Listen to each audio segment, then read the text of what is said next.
up now. Beautiful, just beautiful.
What's up, Chubbs? Thank you for 16 months.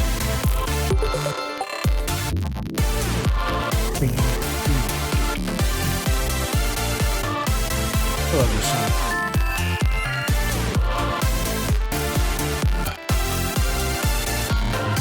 Honestly,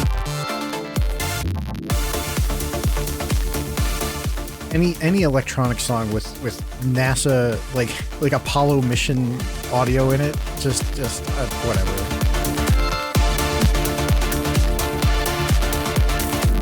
What am I supposed to do?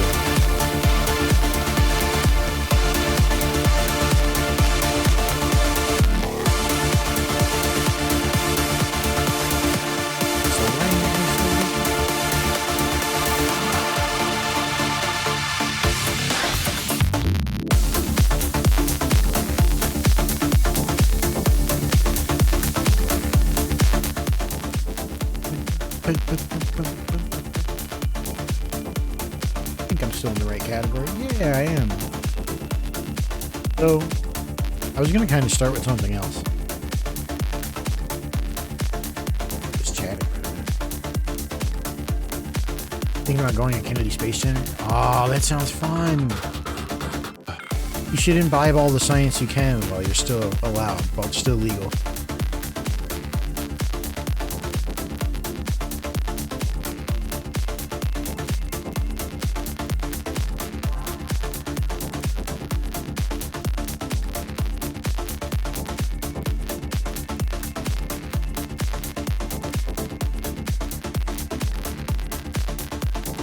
My favorite memories as a kid was going to Air and Space Museum, the Smithsonian one, you know, in DC. I can switch over to. I'll show you what I was gonna do. I found this. I saw Neanders playing this. I'm shameless about it. I saw Neanders playing this. I want to do it. I want to do the daily challenge. I didn't see her doing the daily challenge. I just saw her doing random ones. But we're gonna do the daily challenge. I haven't done it yet.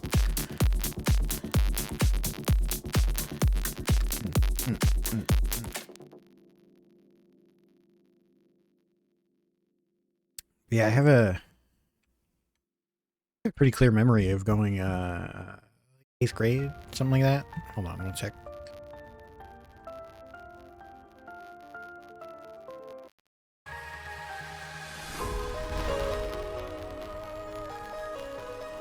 We'll just let that play in the background. That sounds like to do something else.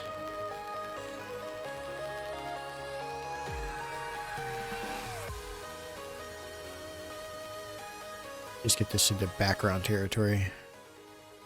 That's better. These daily challenge sites are really popping up. Yeah. Yeah, but see, the thing is that I hate Reddit. But I see Pocky doing these fucking the tease days. She's probably doing it right now. No, she's certainly doing it today. We're probably gonna wind up raiding into her. But she does these tease day streams, and I'm like, man, that seems fun.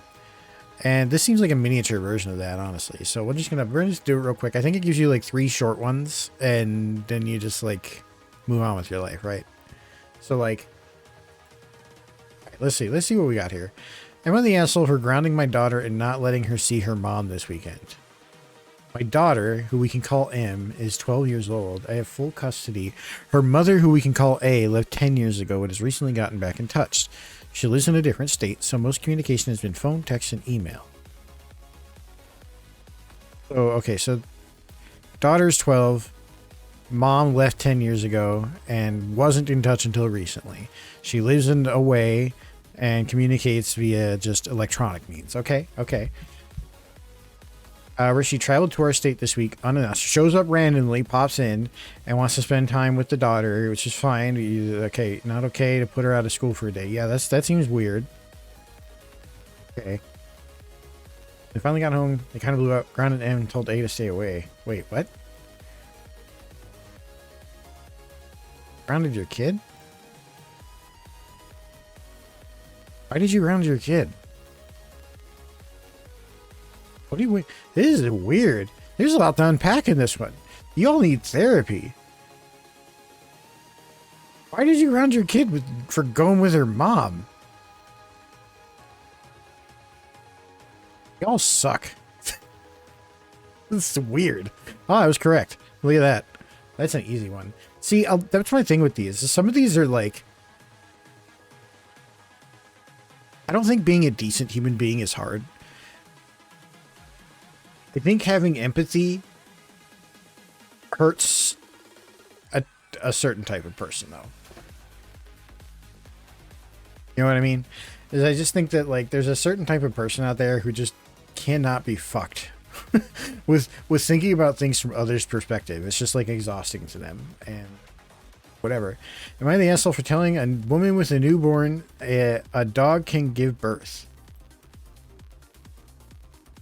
There's this woman I work with who gave birth 2 months ago, and she's constantly bragging about it. I'm not kidding you when I say she talks about her pregnancy experience and her newborn every single day. The other day, she was, once again, talking about how many hours she was in labor and how hard it was being a mom. And I jokingly said, you know, a dog can give birth. No. No, you did not. This is not real. You did not say that in response. She didn't find it funny. You don't say. She didn't find it funny and she has given me the cold shoulder. This is a co-worker. You are so lucky. So real for this though. Notice, I didn't say wrong. I just was like, I don't know if you should say that at work. This is a coworker. I feel kind of bad about it, but I just got tired of it. I'm a woman too. That makes it. Oh, okay, that's why you probably got away with it. I don't think I would get away with this. I don't think I'm even allowed to agree with this out loud. I don't think I'm supposed to. I don't think this one was in the HR, the harassment quiz. This one should be in there though.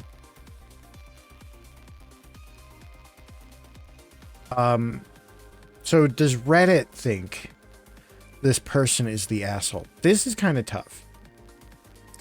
I think that we're talking about professional social standards. You can't act like this to people.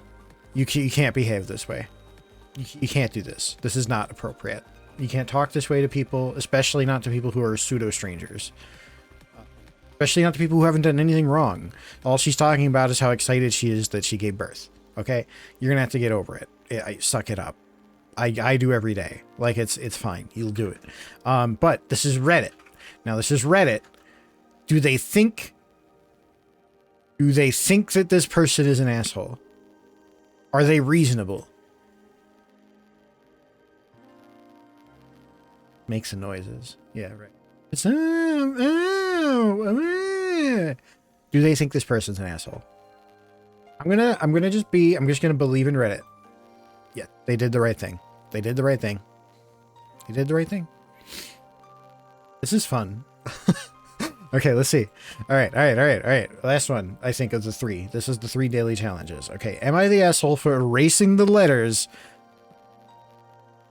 on my Bemis toilet to say penis? Hi, I'm 15 and male. Okay, couldn't have guessed. I have my own bathroom in my house, and the toilet has a little logo on it that says Bemis.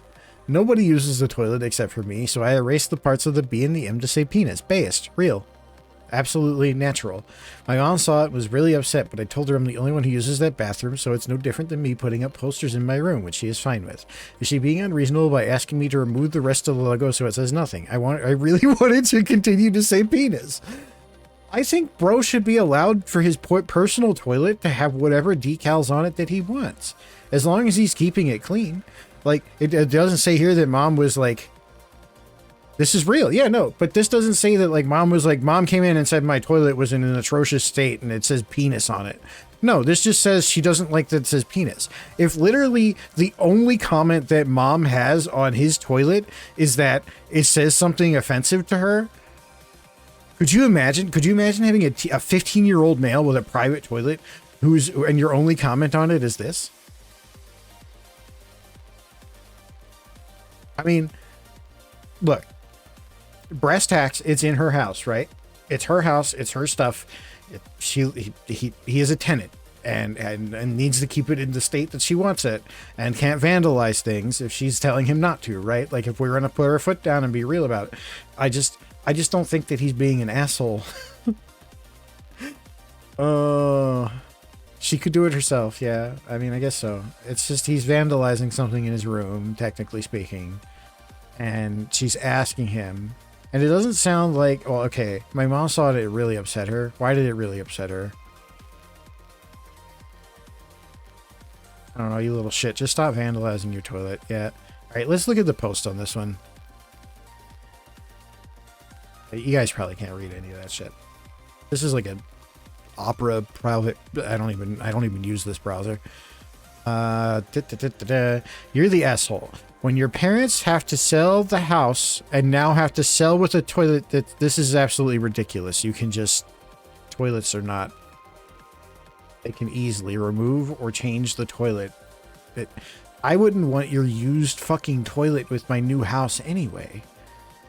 This is a dumbass post. The new oh, it's just some sort of just like fucking propaganda shit. That's so annoying. What a dumbass. Of course he's a moron. I mean, just like moron with an exclamation point. Okay. You're the asshole, but not that much. Simply because you don't own the home you live in. Technically, neither the room nor the bathroom. Okay, this is basically what I said. As a poster can be removed, what you did isn't so easy to fix. Knowing this is obvious, your mom is pissed. Blah, blah, blah. I don't really think it matters all that much. It seems like the type of thing where, like, I would just be counting my blessings that there wasn't something else going on.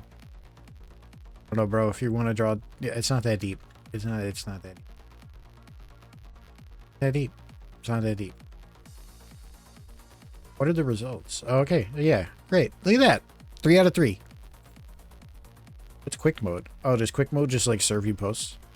This is what Nanners is doing then. I mean, it's on screen, right? So this one looks kind of long, though.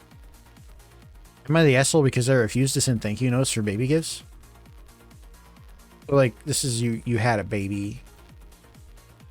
Okay, so you had a baby and you got a bunch of gifts to the baby shower. Okay. I'm a first-time mom to a wonderful baby boy, 5 weeks old. He is my mom's first grandkid, and she is very excited. Okay, why are we talking about mom? My mom is very outgoing and has lots of friends, and all these friends are sending her gifts for the baby. It was not a baby shower. You're just being foisted upon gifts that you didn't ask for from people you don't know through a proxy. Okay. My mother is insisting that I send thank you notes handwritten to all of these people. Over half of these people are people I've never met. Okay, yeah. Prior to having the baby, I would write thank you notes, but now that the baby's here, I don't want to. I'm tired and overwhelmed, and I don't want to spend the little time I have writing thank you notes to people I don't know. I think if anyone should write thank you, it's my mom. I don't think so. I'm an asshole for not sending thank you notes. Either way, I'm not writing any thank you notes, but am I an asshole? No, you're not. No. You know, lady, a dog could give birth and also not send thank you notes. That's true, too. The dog could not send thank you notes. Now, before I read her edit or anything, this bigger situation. To me, it would be more about whether or not I actually appreciated the gifts.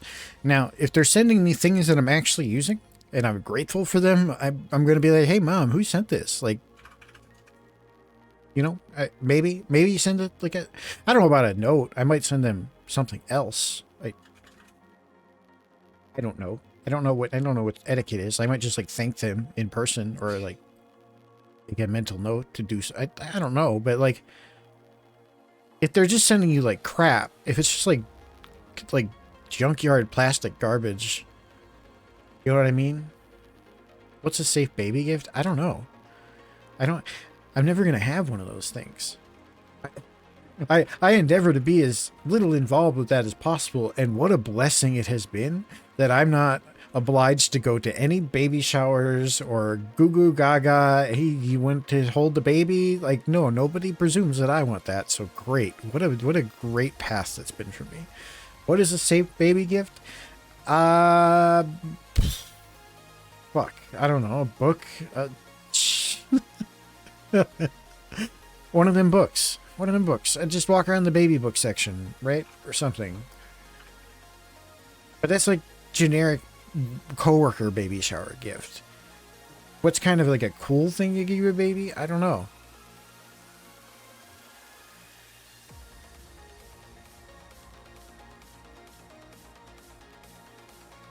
Maybe something vindictive. Just like give them something that makes a lot of noise. I got distracted here. So mom is insisting that she send the notes.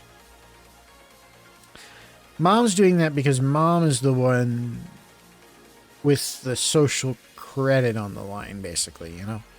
Like, she's the one who solicited or, you know, made known that there was a grandchild, you know, like to her friends. I don't really have these people's emails or phone numbers, so I can't send a quick thank you. Nearly everything I've gotten has gone straight into the donation pile. Okay. None of my family is local, and I'm a single parent, so there's no one to watch the baby while I write these notes, so mom isn't even helping watch the baby?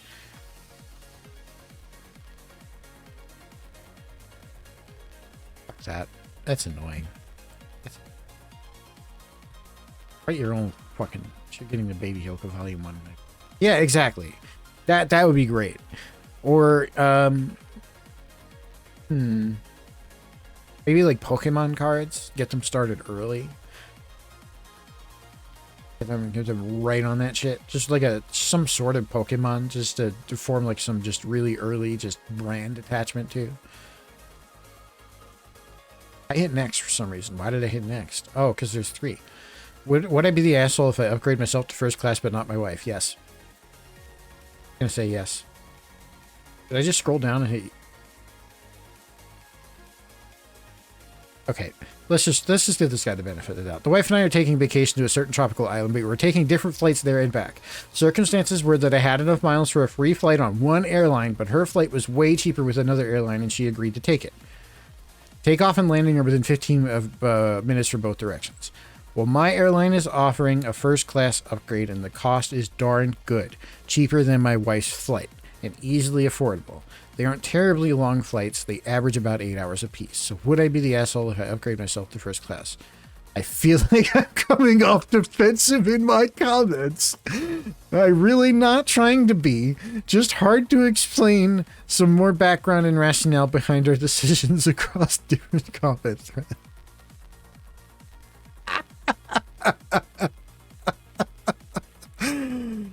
Oh, no. Okay.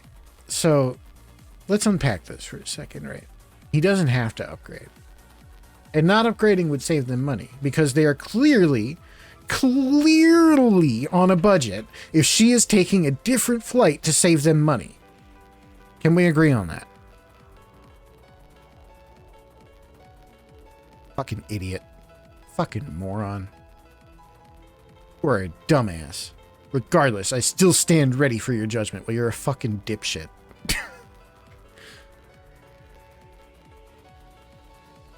I don't think being like a human being is this hard. Are these people... Is this real?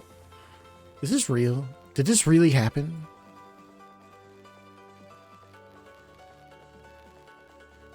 I'm the asshole for not giving my iPad to my 5-year-old twin.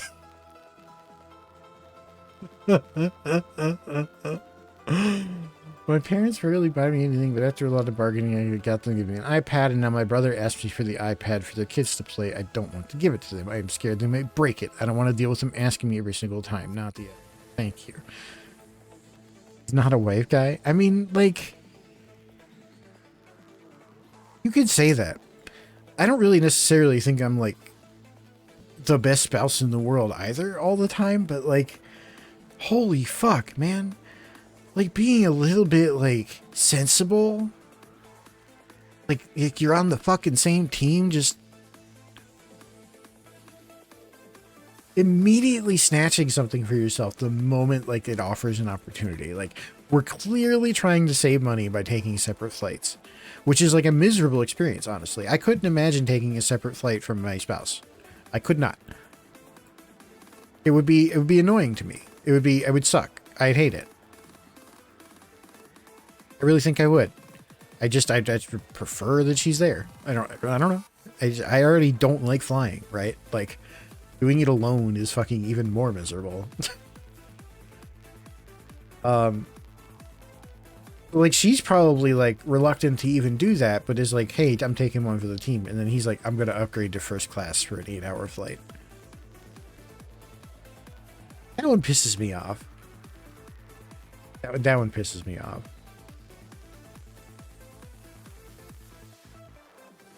Nah, no asshole here. Fuck you. Well, yeah, the whole point of them taking separate flights is to save money. Now he's going to spend that money on a first class upgrade. The cost of the upgrade is $800, which is the same amount as they saved by flying her separately. That is such a bad look. That is such a bad look. like I understand that compound actions are like a little difficult. What is like this extra recommended? But like, I understand that like compound actions are difficult, but it's only 2 steps there, bro, to look at it and go from like, I forced my wife to fly on a cheaper flight so that I could upgrade myself to first class. That it's not even like, you barely even have to put a comma in that sentence. Unreal. Do I want to do another one of these? Am I enjoying this that much? I can't believe some of these people are real.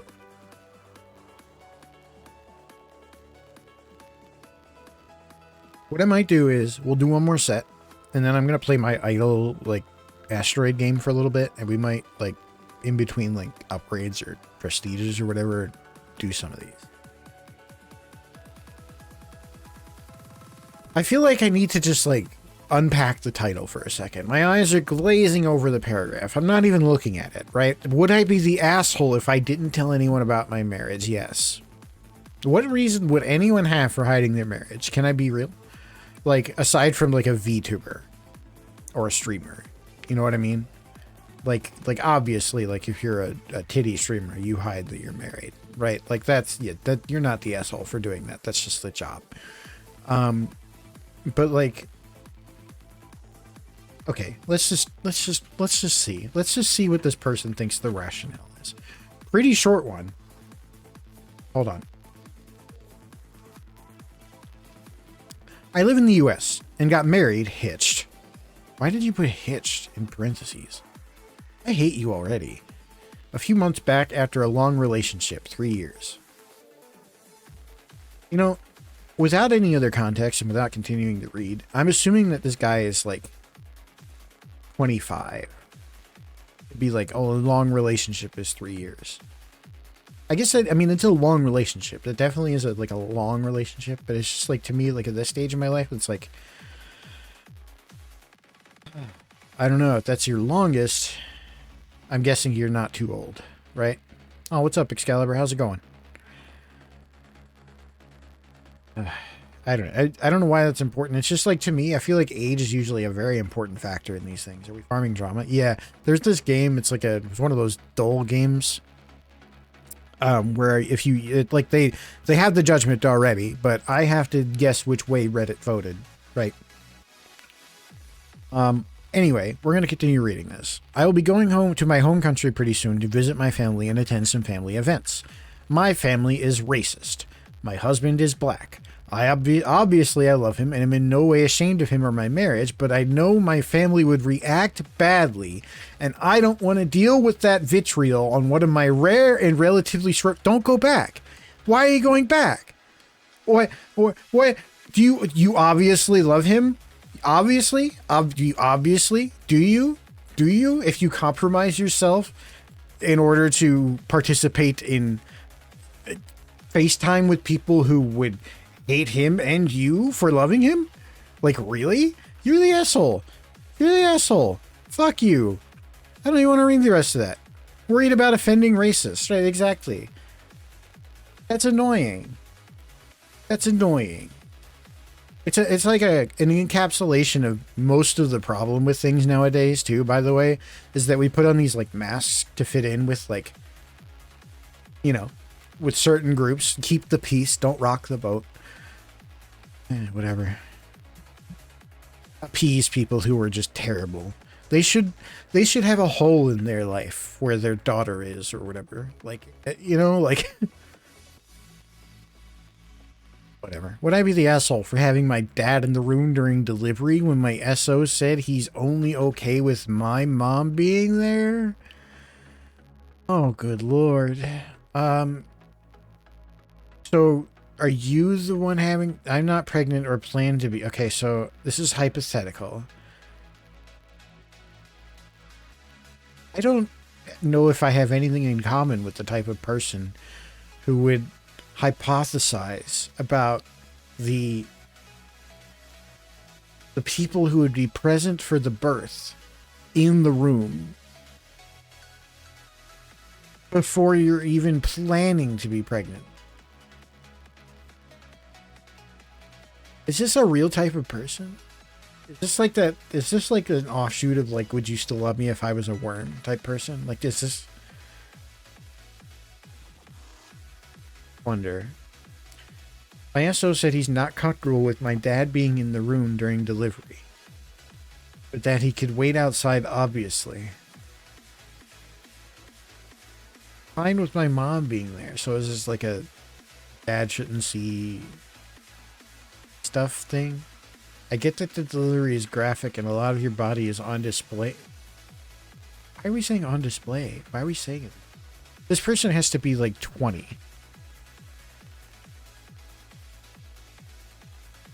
This is annoying. I don't even want to weigh in on this one. Who has problems like this? Who gets so worked up about something like this that they actually type this many words about it? dad watched me being born. Yeah, like, obviously, if you want your dad to be in the room while you're giving birth, then have your dad be in the room while I don't know why you need your... Even... You're not even planning to have kids with this person, like, by your own reasoning.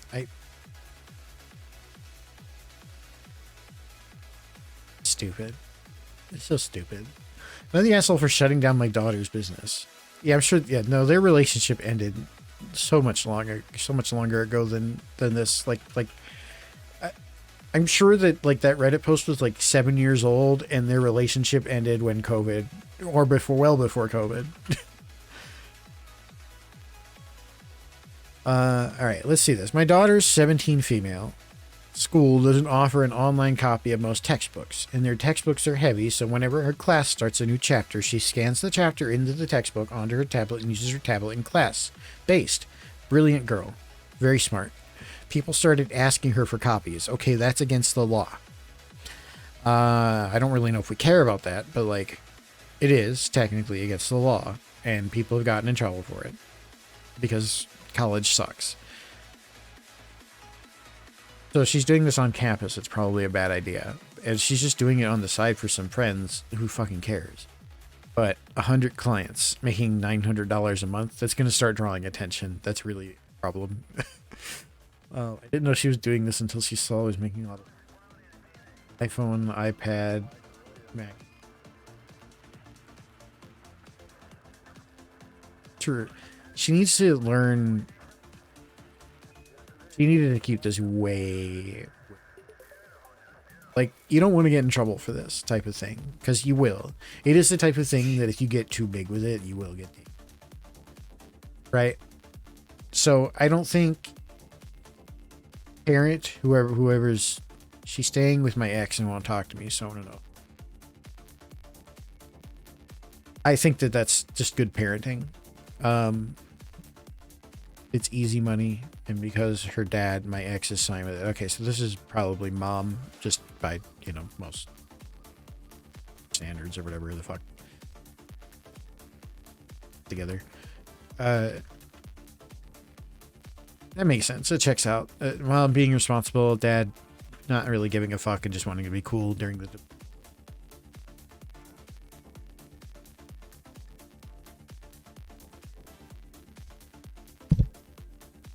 But yeah, like, you're just... I'm not going to give advice or how to do crimes on Twitch. You know, you don't have to make it so obvious, though. And if it's obvious enough that mom is noticing it, then... Stop. Slow it down.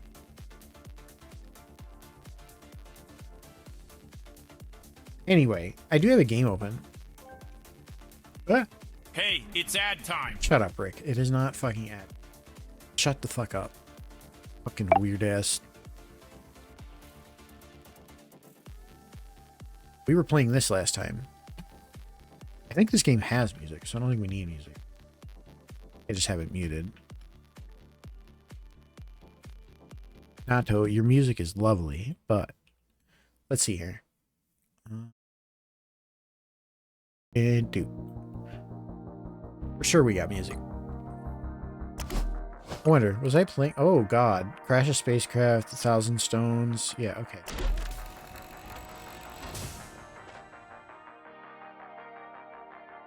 What were we doing? Or did I just get like 9 achievements? What happened? Let's just begin an expedition. Was I playing this with a controller? I can't remember. I think so.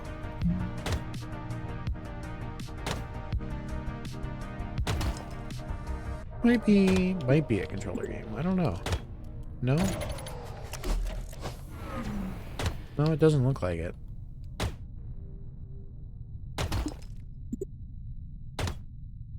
Okay, well, I tried. I don't know, I've been favoring kind of like controller experiences lately. I don't know about you. Kind of haven't been playing as much like Apex Legends at all lately. I haven't really been playing any like extreme mouse and keyboard games. That's what I... where I have to put a whole bunch of effort in to like precision. Oh, that's right. We prestiged last time. That's why we got a bunch of achievements. We prestiged and then just didn't do anything else. So right now, the goal is to break just like one asteroid.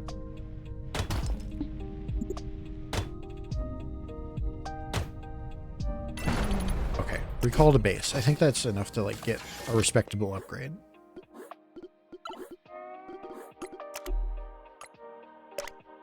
Oh, we get like starting upgrades for free because we prestiged. Do that. Control if you're, yeah, it's just like easier on my hands. I'm getting old.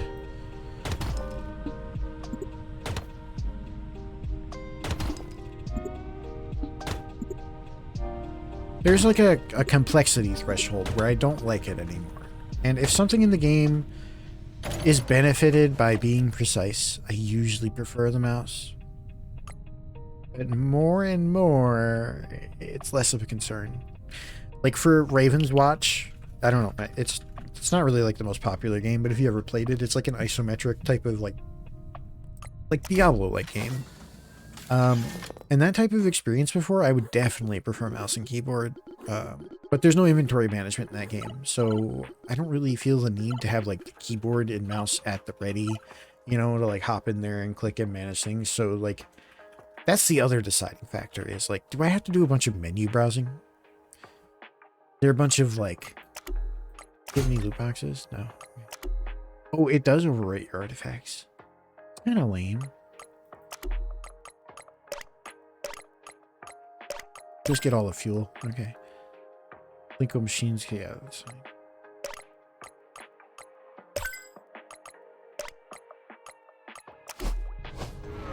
But yeah, it's just more like... if there's not a bunch of just... I guess even then... I wonder if I would enjoy playing Mass Effect with a controller.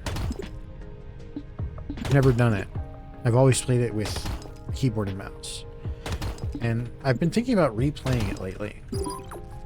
I saw Pocky play it.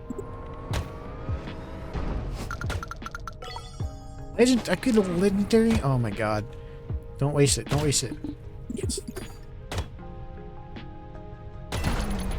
Fine. That's fine. We kind of wasted it, but it's okay.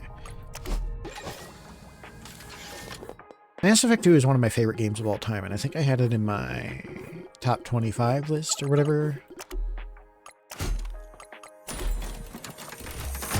I don't really remember my feelings on the third game too well. I remember everybody else's feelings on the third game. Don't know. I feel like it was a great send-off and also a bad ending, right? But also, I've had this revelation recently where, like, I just don't know if people... I don't know if people really...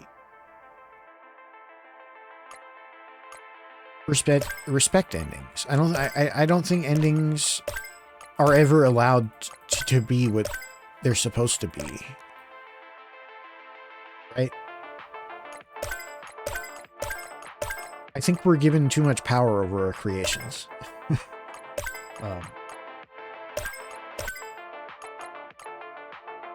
As if to say, like, we won't ever allow them to like end. They don't ever get to end.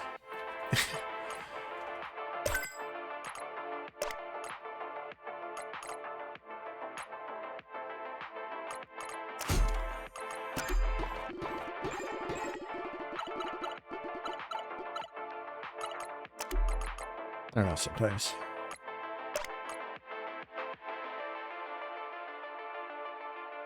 And to me, it's like, maybe that's what made the ending of Mass Effect 3 so controversial. Maybe it was both that the developers didn't want it to end, but also the players. Like, and I do think that as AAA games have become more and more of a business, there's a third voice of like, you can't let it end, and that's the money, right? Like, we need to keep this franchise alive. He can't end it. People hate anything that's not a people pleaser. Yeah, I mean, people hated like the ending of The Sopranos, and I thought it was brilliant. I don't know.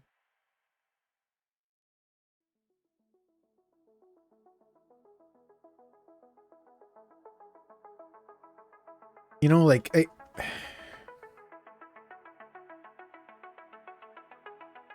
there's like this design. I feel like a lot of times, like, there's this complaint of the first 2 Evangelion endings.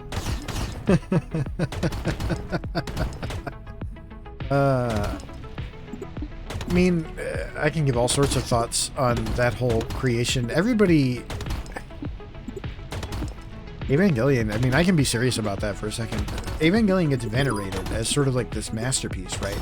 And I guess it kind of is. It is, right? Like it definitely, like, if we want to talk about things that saved anime, anime was not in a great place as far as TV broadcast goes in the year like 1994-95. It was a huge favor that that show got on air for as long as it was, like, got that slot that it did at prime time. It was a big deal, and the fact that it wound up being popular was huge, and that was the only thing that saved it. It was popular in spite of itself. So, like,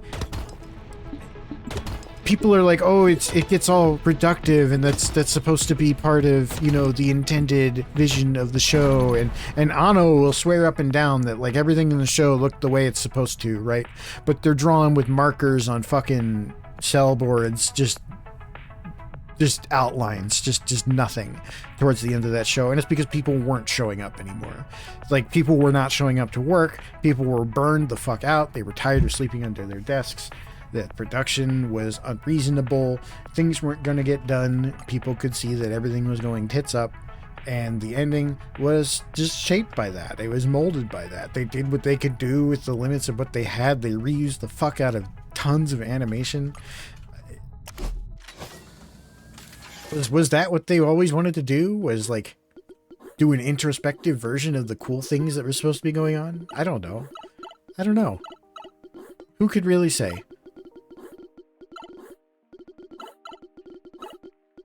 Linked up. How am I getting all these achievements?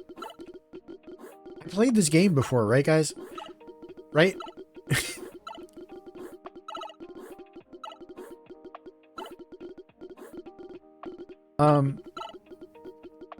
I don't ultimately have a problem with, like, the ending of Ava, though.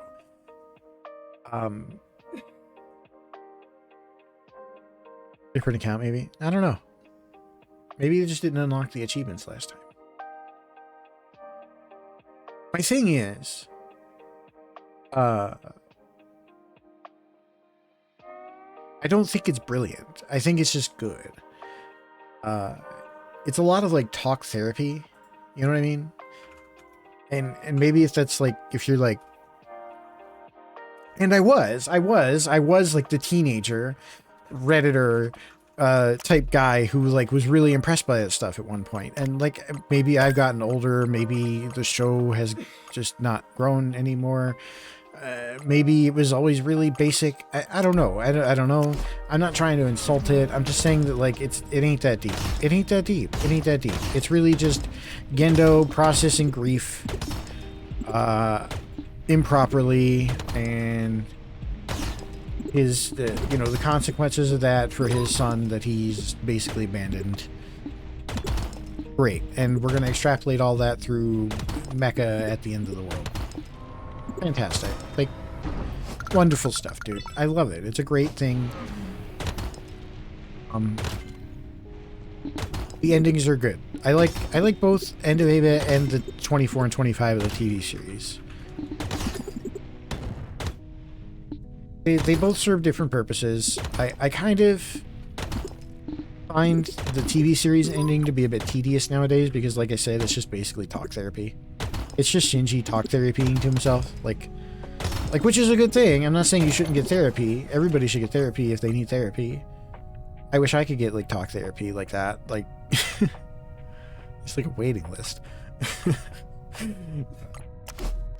You know what I mean? Like, I'm not bad talking it, but like, it's a bit tedious when he's having revelations that would be important to like a teenager because he's a teenager, and it's, you know, he's having like self-worth issues where it's, I am me.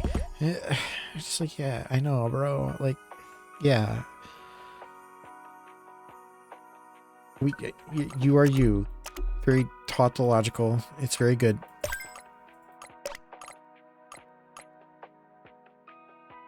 The Oscar short, yeah. It was funny. I was kind of expecting... I had discussions with some friends over it. I don't really respect anything new coming out of the series in terms of, like, seriousness. There's nothing that you could make for Eva now that wouldn't have 30 years of Evangelion expectations placed on it. But basically it's destined for the Carnival Phantasm route, you know, where like you just take the piss out of it, you just make funny, you know, you just play with the characters and have fun and goof around with them. And that's fine. I think that's a way to keep things alive if we have to, if we insist on it, you know.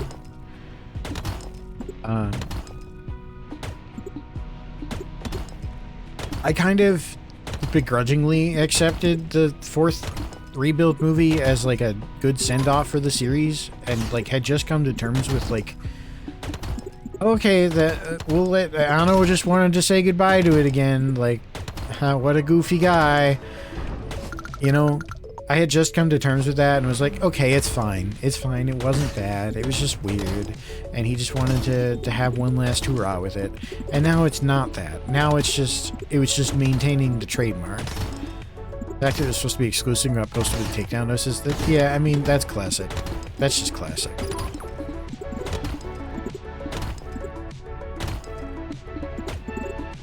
Good old Studio Gainax type shit.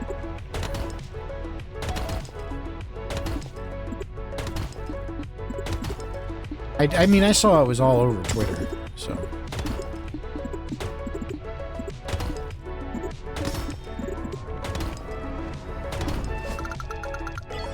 But it is quite funny, too. I don't know if you watched it. If you're an Oscar enjoyer, like, there's some good punchlines in there.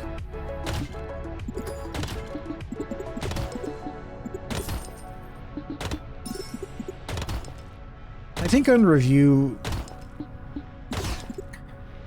I don't know. It's hard for me to get much out of like Ray's story in the series.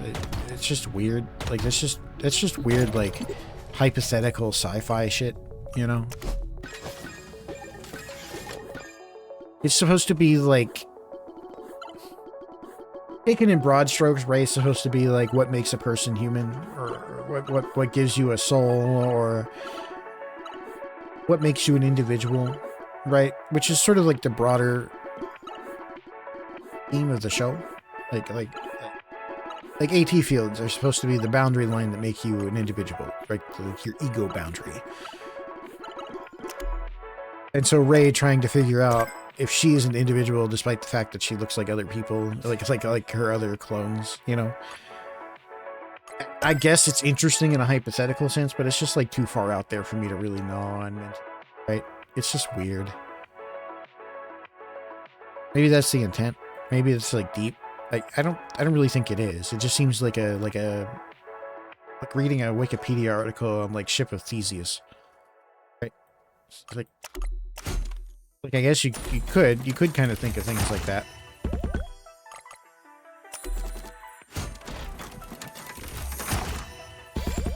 I don't know if it's wise to. I don't know if it's wise to. Refiner. What the fuck is refiner? Turn 5 random Plinko pegs into refiner pegs. Hitting. Oh, okay, that's kind of cool. Oh, whoa, my glasses turned off. Whoa. I look weird without glasses. Don't I look weird without glasses? Look how bright my eyes are without glasses. God. Did I play without glasses? Here, I'll play without glasses. I don't know how well this is going to work. I'm probably going to squint.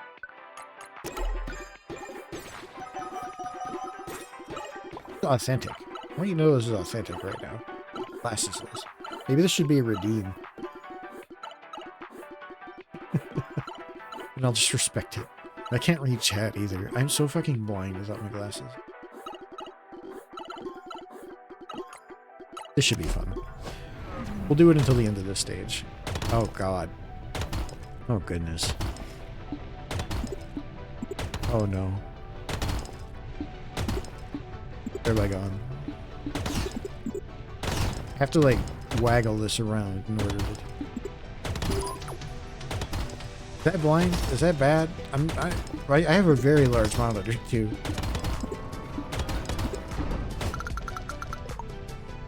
I don't know what that said. Oh, it said 2. Stage 2.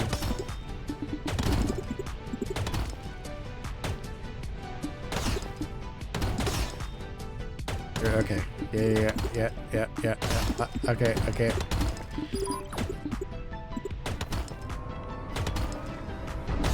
I just have to move on. I don't know what that says. It was red. A key.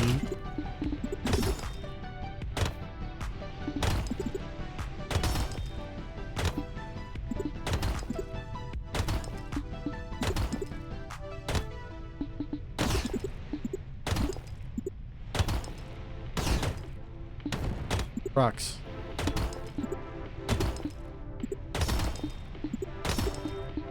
Fuck. Okay, I need my glasses.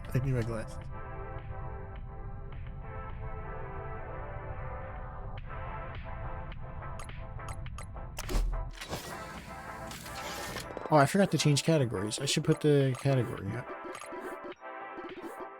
Actually, before I do that, do we want to do more of the Reddit thing? Okay, let's do more of the Reddit thing for a sec. I have that over here.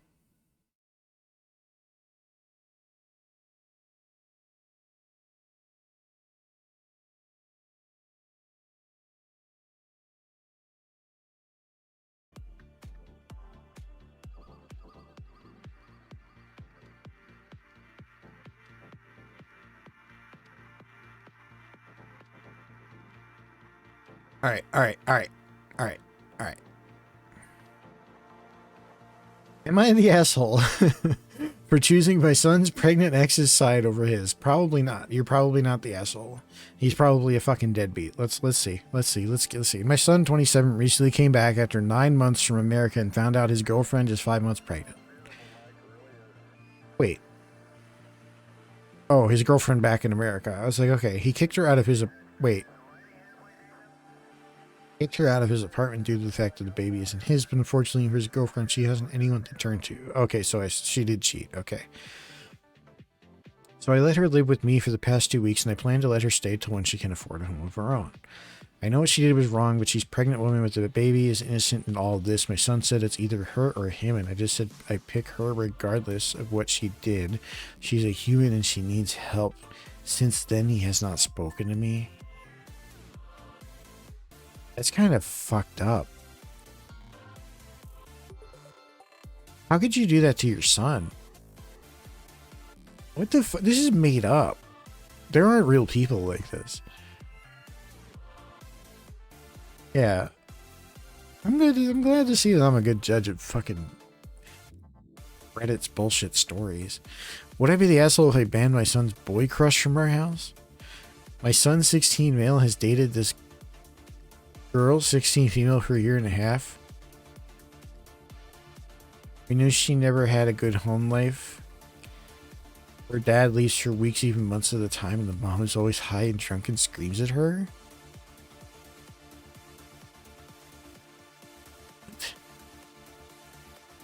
Small fire and wouldn't wake up. We told his girlfriend she could live with us. She was actually happy, in a good mood every day once she started living with us.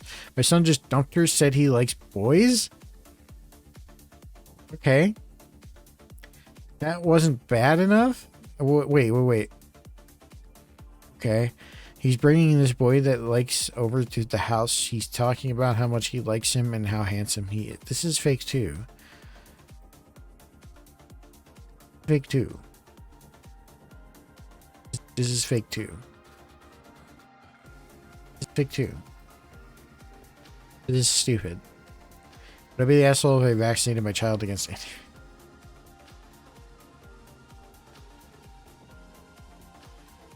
It's just not. That's stupid. I'm not even going to read that. I'm not going to waste my time on that. I'm gonna waste my fucking time on that. Alright, that was dumb. Let's go back to gaming. Maybe it's my attitude about it. Maybe I should make fun of these people more. Right? Like, I don't know. That just seems like... No, you're doing the smart thing. Like, is it like, am I the asshole for protecting my child from diseases? Like, no. Suspensions of disbelief for Reddit posts? Yeah, I don't have any. I just don't fucking have it. That can't be real. Those can't be real people. Like, you can't, like... I don't know. Most of the time, am I the asshole for being mad at my boyfriend who drugged me? Yeah, right. No, exactly. Or it's the exact opposite bent I've seen, just browsing there, is like, it's people who have like the most mundane interactions that they are unsure about. And it is so bizarre sometimes. The things that they are just having moral quandaries over. Like, just, that's what confused me about some of those things that I just saw there, where it's like, the one that I just like insta locked in, like, are you seeing a moral quandary here? Like I didn't even read it, right? But like, if you had a kid and you believed that your child would be in danger if you sent them into, say, school unvaccinated, right? And this isn't a spicy topic, I don't care. But if you felt that way and, like, you didn't act on it and protect them, then you would be a failure as a parent, wouldn't you? I mean, in just, like, broad strokes. Well, I don't really see how you could find that to be like a moral quandary you need to bring to Reddit. I guess it's like against dad's wishes, but like if you think dad is causing harm to the child, then it's your responsibility to protect the kid. It just seems like it's made up. It seems made up to like lead you to that conclusion. If you're a sensible person, it seems like made up to bait out bad people, like to bait out people to yell at. One of my favorite tweets is the one that's like, I'm not responding to that. You just have a fetish for being yelled at and I'm not participating. Like, am I the asshole for kicking my kids out of the house because they didn't say bless you when I sneeze? Yeah, that shit too. Where it's like, somebody's like, my boyfriend didn't send me a text message at 12:01 a.m. on my birthday, wishing me happy birthday. And they're all like, sever, block him, ghost him.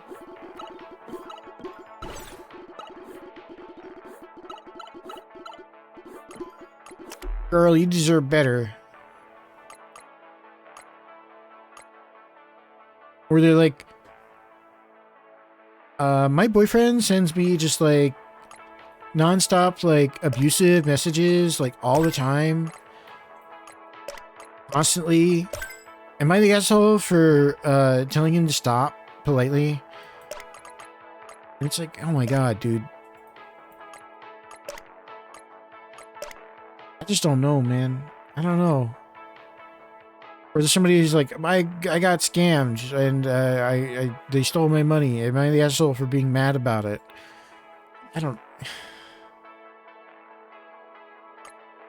feel like I'm programming, like, sometimes with Reddit, with these am I the asshole or like relationship advice posts or whatever, I feel like what I'm doing if I respond to them is I'm helping program an alien that has landed and is sending like either like autonomous drones or like is like wearing a camouflage suit and trying to blend in like a la like Men in Black, and they keep fucking up. And they're like running scenarios by you to learn from them, like an AI does. You know what I mean? It's all rage bait. The reason I quit all forms of social media is something optimized for only engagement can only never be good for you. Exactly. No, that's exactly true. I don't like being like. The only way I want to see something against my will, in terms of like I didn't go out of my way to find it, is if it's one of my friends or close loved ones, my wife, my you know, my immediate family. Like if they want to show me something and bring it to me and show it to me, I'm okay with that. What I don't want is for some fucking robot to be showing me shit. I'm tired of that. I'm really tired of it sometimes. And I'll say that, but then I'll like scroll fucking YouTube shorts for half an hour every morning because I'm bored and don't want to wake up. I don't know. I just don't know sometimes. I feel like my fucking caveman brain is being exploited at all times, is the thing. And I say that as I play a game that's basically structured around 30 years of caveman brain exploitation design perfection. Got fucking Plinko in it, man. Look at this shit. I'm not even doing anything on this screen, and I feel compelled to just watch it. We are being milked. Yeah, exactly. Milked. I don't like the connotations. Is this game running at like fucking max FPS or some shit?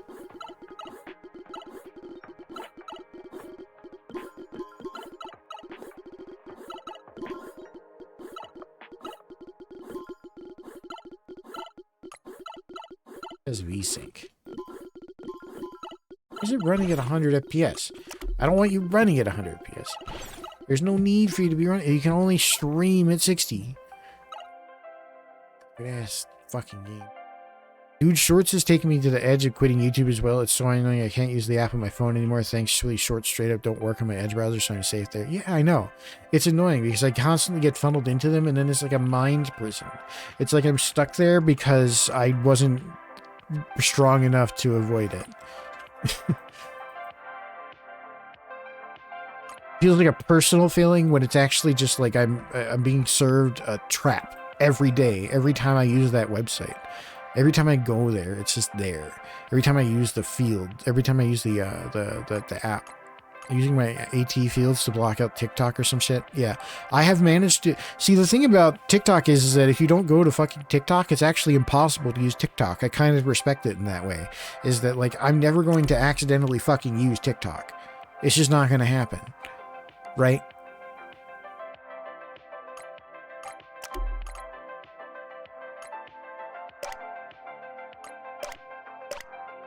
I don't get baited into creating accounts anywhere anymore. You know? Like, I'm not gonna, oh, come here and follow me. And I'm not gonna do that. If I'm not already on somewhere, I'm not gonna follow you there. I can't anymore. I can't keep exposing myself to fucking... Twitter is just unusable. Twitter is, and people will say this and then continue to use it and continue to talk about how bad it is, but like I actually, like, I went there the other day and it was just actually unusable. You can't find anything. I don't even know how to see posts from people I know are on Twitter and posting. Gave my email to Goth Clothing Shop that got Algo to me off Insta. You're all locked in with Peter Thiel now, or whatever the fuck his name is. Thiel. Library account, free endless content. Hey, it's ad time. There's that. We have a home library, if you catch my drift.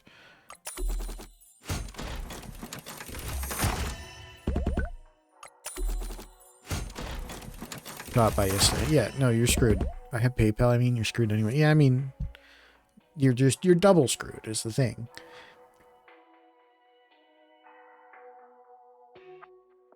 I was in Target the other day looking for Pokemon cards, and I looked up at the ceiling and I realized they have like 500 cameras. And I'm not exaggerating when I say that. There were like 7 over every checkout lane. It was like one of the most absurd realizations. It was like that, what is it? Like Max Headroom type shit. Oh, did I fuck myself over by buying weird upgrades? I think I did. He's like wearing the fucking like the glasses. Was that the reference I'm making? The guy wearing the fucking shades where he like pulls them down and he looks and he sees reality. Where the fuck? Overseas laborers can log your purchases. Gonna halt food sales. High scale shopping again? What are you talking about? What are you talking about? I think I fucked myself over with whatever upgrades I bought. Okay, maybe not.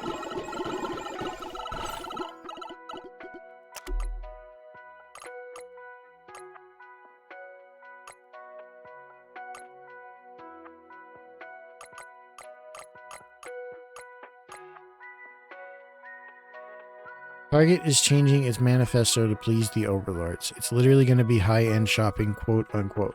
Well, they don't ever have fucking Pokemon cards, so they can go fuck themselves.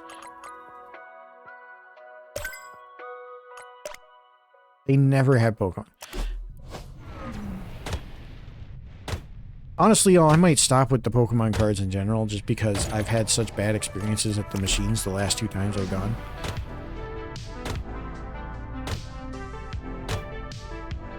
I can't kill any rocks. What am I supposed to do?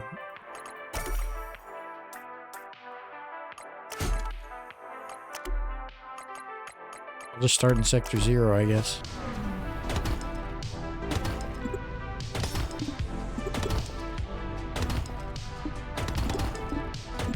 I guess that's what I did, is I started in Sector 5 instead of 0. Have those boosters always been like $60? They used to be like 20 or 30 in the 2000s. So...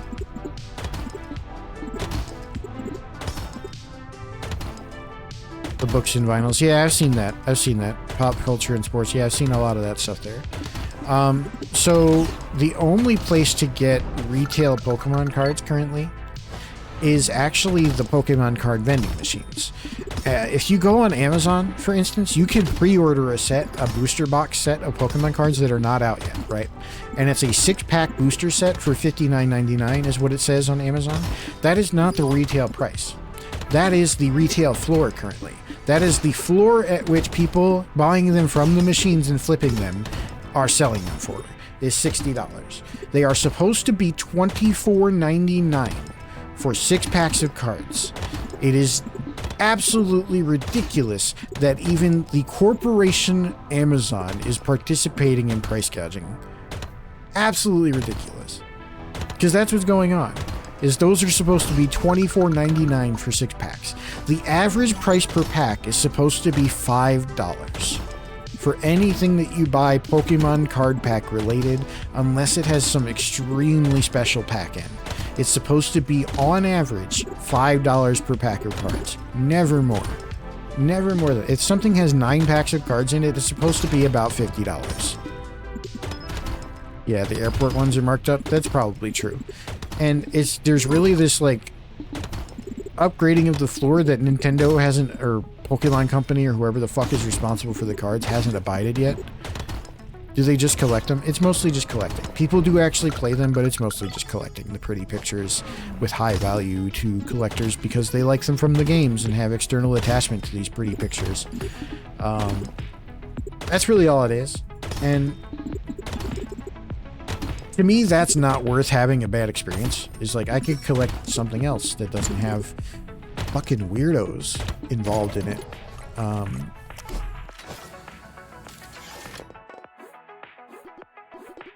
But $5 per pack of cards. And I won't pay more than that. And it was really just like heartbreaking to me the other day to see like 2 grown-ass men exploiting the machine to empty 38 things out of it. I just don't know why you would do that. It doesn't make sense to me. Like, just because you could doesn't mean you should for sure. Especially not with something that is intentionally designed to gate you out of doing that. Like, it's designed to release only a fair amount of things to each person. So, you violating that with intent tells me that you're just a dickhead. Right? Like, there's no ifs, ands, or buts around it. I just don't know why you would do that. Especially because you have to stand there for the entire arduous period that it dispenses 50 items looking like a fucking jackass that everybody knows is stealing from the fucking machine. It's just so stupid. I just don't know why you would debase yourself like that. For, I don't know, what are we talking about here? If you're taking a $24.99 pack, you're buying like 30 of them, and you're flipping them and selling them for $60, so you're making $35 a pack. If we assume that they're all that, you know, for that markup. So, less than $1,000? I don't know, man. I have a price. I don't know if like $800 is it. Just seems like a really pathetic way to make money. Can't possibly be reliable.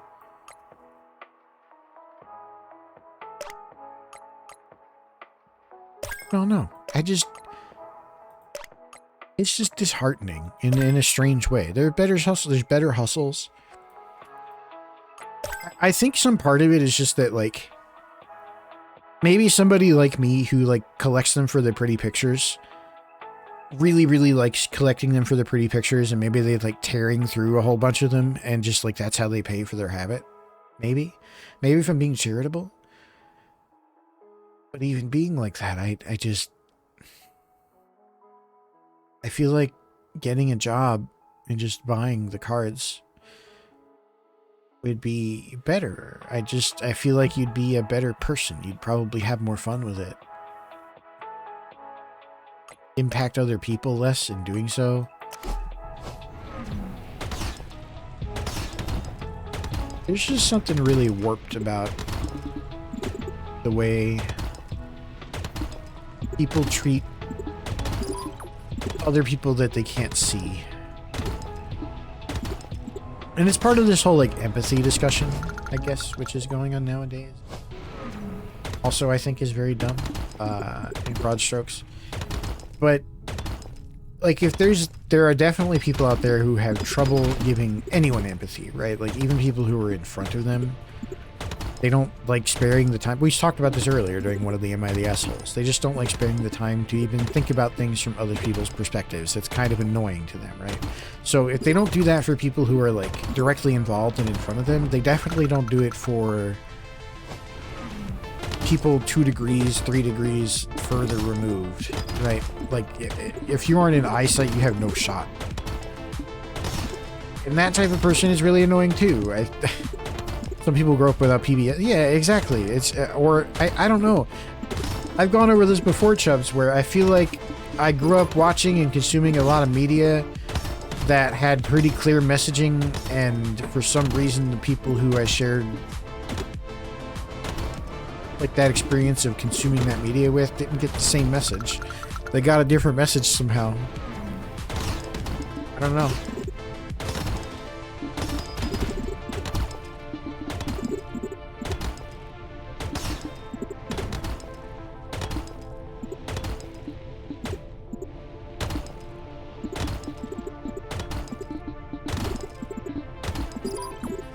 Some shit has been as plain as day to me since my first time seeing bed knobs and broomsticks. I'll tell you that. That movie could not be more transparent about its ultimate lesson. And I watched that so much as a kid. That was like one that I repeated all the time. That shit was constantly in the VCR. I think my mom taped it. Acquired it legally on VHS, and I watched the hell out of it.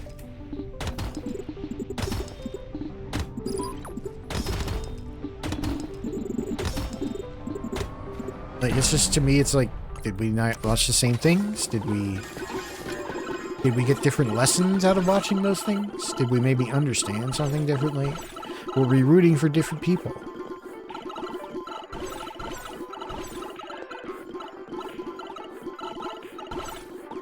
I think thinking about things this way, which is, again,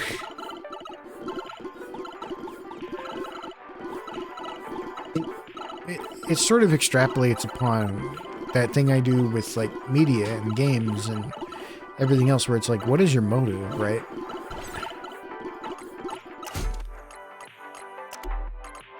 I just don't know.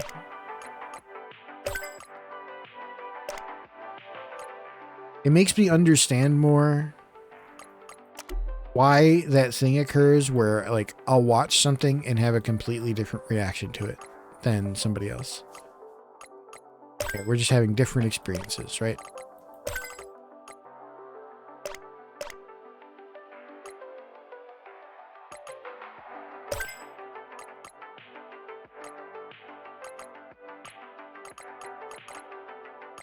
We jumped right to Sector 5 yet? Let's see. Oh, no, no, no, no. We even break one Sector 5 mark. Yes, but it's completely nonsensically arduous.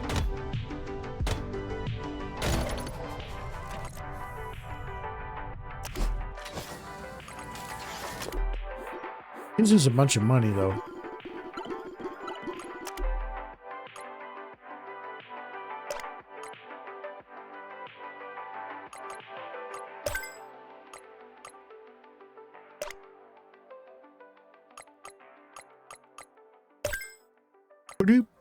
Okay, I think we want the shield next.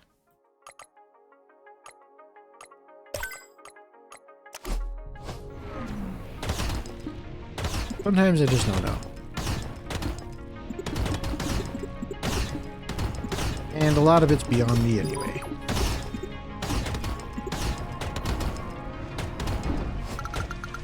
Literacy, that's why standardized tests have to ask what did the author mean, because some people really don't think. No, that's true. It's true. There's a literacy thing to it. There's... I think connecting... It's all offshoots of empathy. I think empathy is a really big core underlying sort of gradient of like human expression. Like I think that the way some people behave is really driven by their empathetic connection with others, while the way other people behave is maybe driven by a lack of that. That's a spectrum for sure, yeah. And I think it's the key one that sort of drives the divide on most like political and social topics, is just whether or not you're capable of thinking about the way your actions or behaviors impact other human beings, and whether or not you care. Whether or not that's a priority in your decision making versus, you know, your own feelings and personal well-being. Which is, again, the politically correct way of saying selfish babies versus people who understand what sharing is.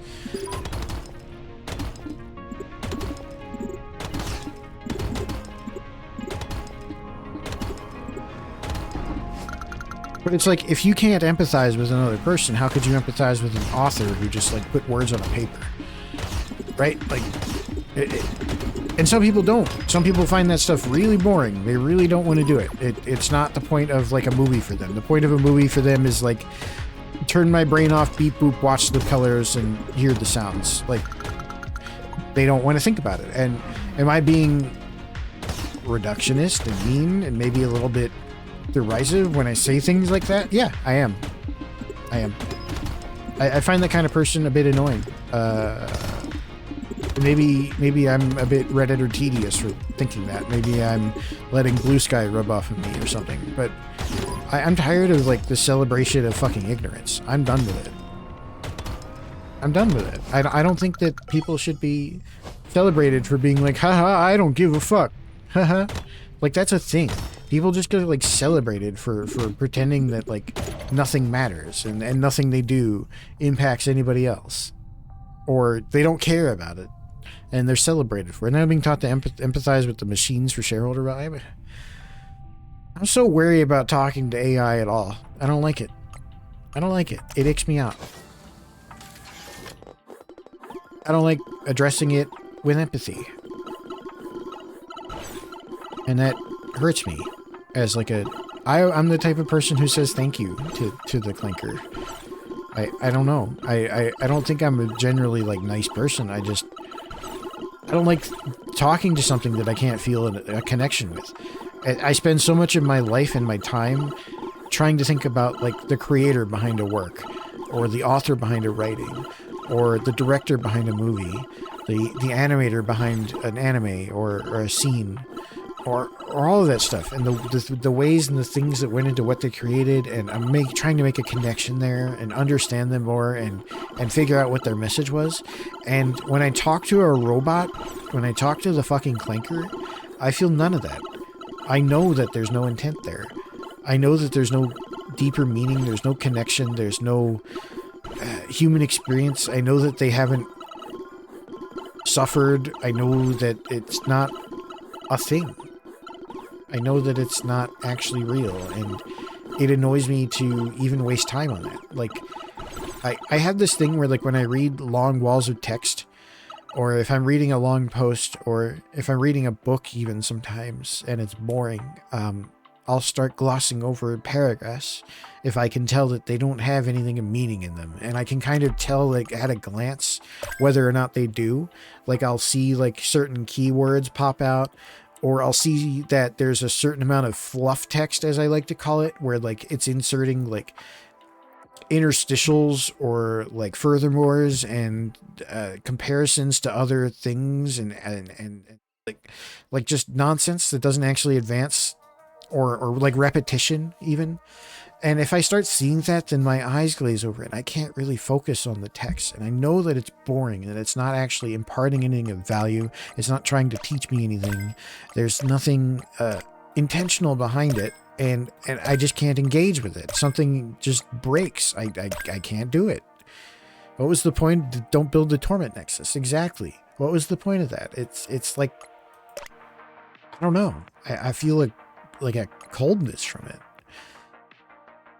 It annoys me.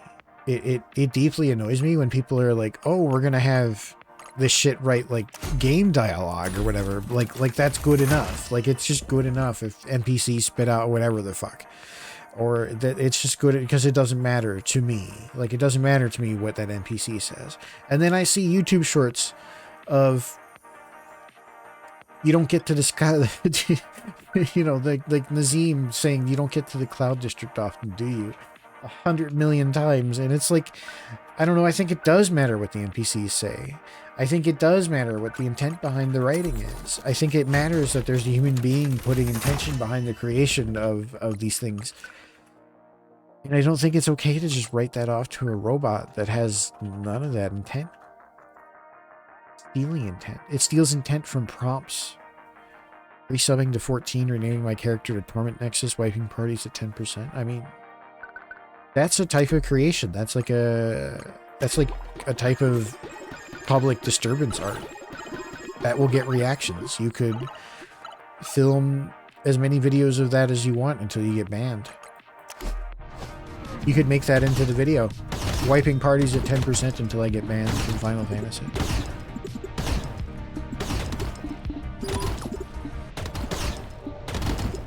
Yeah, public disturbance art. Rolling? I mean, have you seen what a First Amendment auditor is nowadays? Have you seen that? Have you seen this new trend, guys? There's a thing nowadays trending called First Amendment auditors. And what they do is they go to public spaces. They're usually dressed in all black, head to toe, like just black, you know, slacks, shirt, hat, sunglasses, and they wear all that, and then they have like a camera, like a camcorder, usually something obvious that they're holding out to show that they are recording you, right? They're not usually trying to be surreptitious about it. They're trying to be openly displaying that they are standing in a public place and recording, like, your place of business, your home, your parking garage, whatever it is. And what they're doing is looking for a reaction. They are looking for a reaction. They want you to come over and go, hey, why are you here recording me? You can't be here. You can't do this. You can't record me. They're looking to troll and provoke you into reaction without saying anything. If you engage them, all they'll say is, I'm here to audit the First Amendment. I'm here to audit the First Amendment. I'm here to audit the First Amendment. That's all they'll say. And they'll just say that I'm legally recording you from public grounds or whatever the fuck. And they try to get you mad so that they can film you legally and put you on YouTube. I know, man.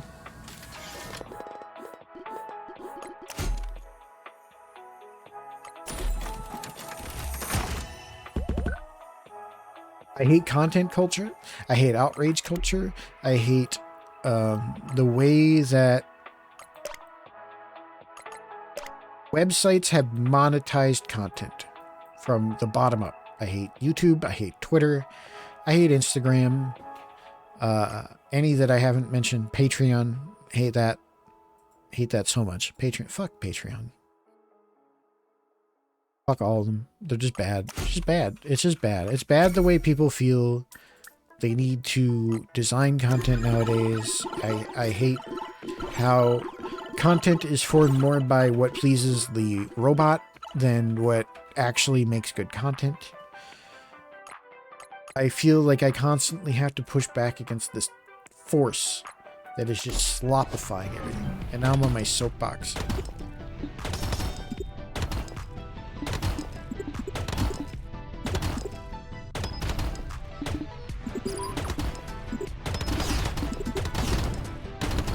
You know what I like recently, though? Cooking. I baked so many cookies the other day. I baked a ton of oatmeal raisin cookies. And if you don't really bake too often, I love baking cookies. I have a few like little tips and tricks and secrets and things. Or just like a few of the common cookie types. I'm a bit of a baker. But my secret for oatmeal raisin cookies in particular is, I don't know about you guys, I like them chewy. I like a chewy, like, gnaw on it kind of oatmeal raisin cookie, where like, when you bite into it, it has the consistency of like, almost like a caramel chew. Or maybe something even a little more dense, like maybe like a milk dud or something, just like a chewy, like a kind of like gnaw on a caramel kind of like situation. And so the way I do that is I bake them a little cooler than the recipe actually calls for, a little bit longer. If you bake them around like 340-ish, keeps them in that range where sugar stays like caramel, kind of chewy. And if you bake them a little long, it'll take out more of the moisture and leave you with more of just that caramelized sugar.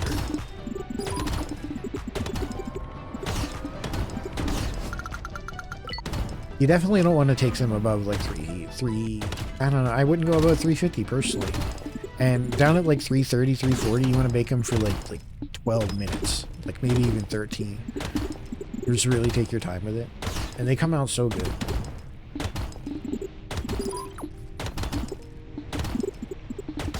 I don't really do anything special. I think if I did them again, I'd probably run it back with double the raisins. I don't know why I did so few raisins this time. They were still kind of nice in terms of like, you know, I don't really need a ton of raisins to enjoy them. Legendary. Ooh, let's lock in. Hold on.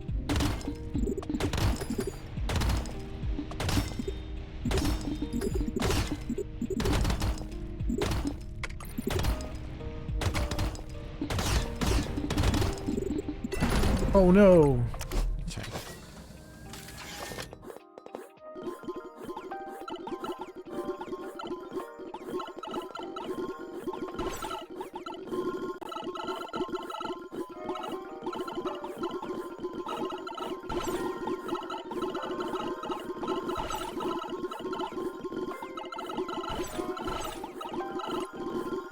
Planning on baking a cake this week too, which it's been... I baked a cake. I don't know, actually it's probably been over a decade. Actually, it's definitely been over a decade. I don't think I baked a cake since I moved. It's the country.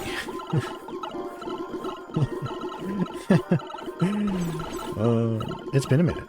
I bake cookies all the time though. Cookies are a common thing. Too common. I feel like a few times a year at least. There was one year I baked like a dozen cookies for Christmas. Maybe it was like 25 dozen. I don't think you don't think you've ever baked a cake? Not too hard, actually. And the few times I've done it successfully, I've done it with the box mix, and I really recommend it. The one time I tried doing it from scratch, maybe it was just that I sucked at baking back in my teens, but bake a few cakes. Like something my mom would request for her birthday. The box mix always came out great. The scratch one didn't rise properly, and maybe I just fucked something up. Maybe the recipe I had sucked. Maybe the ingredients were stale. But like, you're introducing all those elements instead of just damn box mix, which works. I don't really have a preference for which one. They all kind of have the same shit. It's just like the dry ingredients. Pretty much it. It's like good stuff.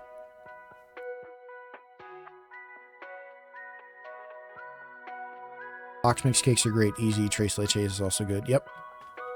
Yep. Absolutely. I'm going to be doing I think I'm going to be doing like a chocolate cake with coffee flavored type icing. I'm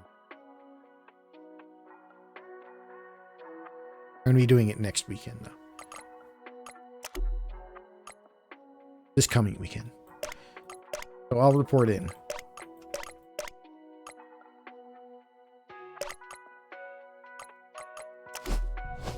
beer bread from the mix. I love mixes. I get like a cornbread mix all the time that works pretty good. Usually, I mean, if it's just dry ingredients, all you're really doing is buying like overpriced, portioned out flour, baking soda, maybe salt, a couple other things, maybe like cream of tartar that's replacing eggs, if that's no egg. Just the dry stuff, right? And it's just portioned and mixed for you, and you're paying a little bit of a premium to have that done for you. All at the same freshness level, and it's all uniformly mixed, and you don't need to sift it. You know? It's just simple.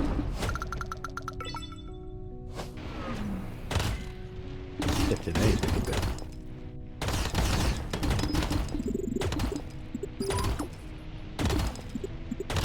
Detroit style pizza from scratch. You know, in all the years I've been,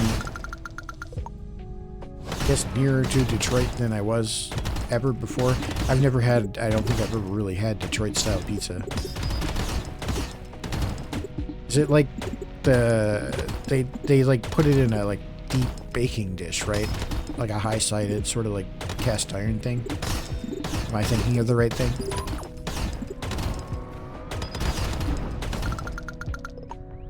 I mean, yeah, I could try it. My main thing with pizza is my home oven doesn't get that hot, and I don't have a pizza steel. I'd really like to get a pizza steel, but I also don't want to move around the pizza steel, and you know it's the type of thing I would put in the oven and then never move. Steel pan, yeah.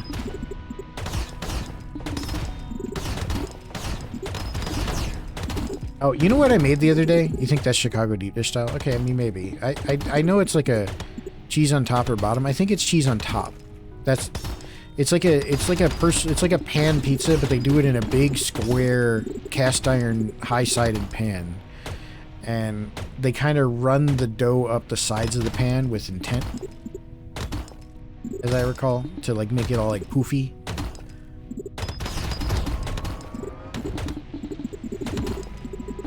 And it's usually got like pepperoni on it, and it's super like crispy, greasy pepperoni, which is the good shit.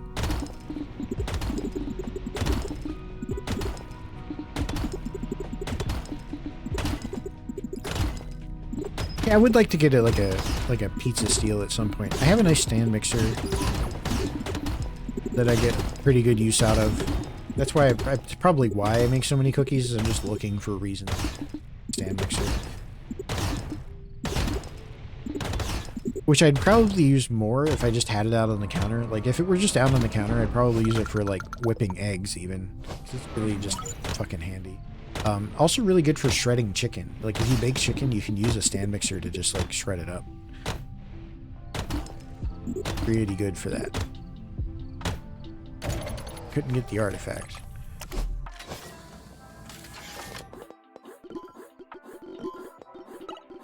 Let's let that process. Send a pic. Did you send a pic in the Discord? Let me see.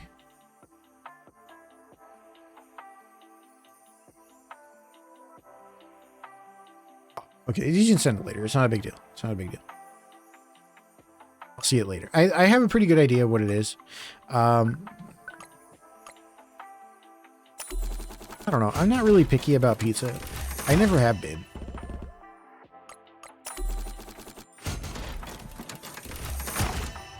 Growing up, there used to be this place near my house that would... The primary selling point and feature of it was that they would deliver until about 4 a.m. I think they really only closed, quote unquote, for like 5 hours a day. And it's probably just for like...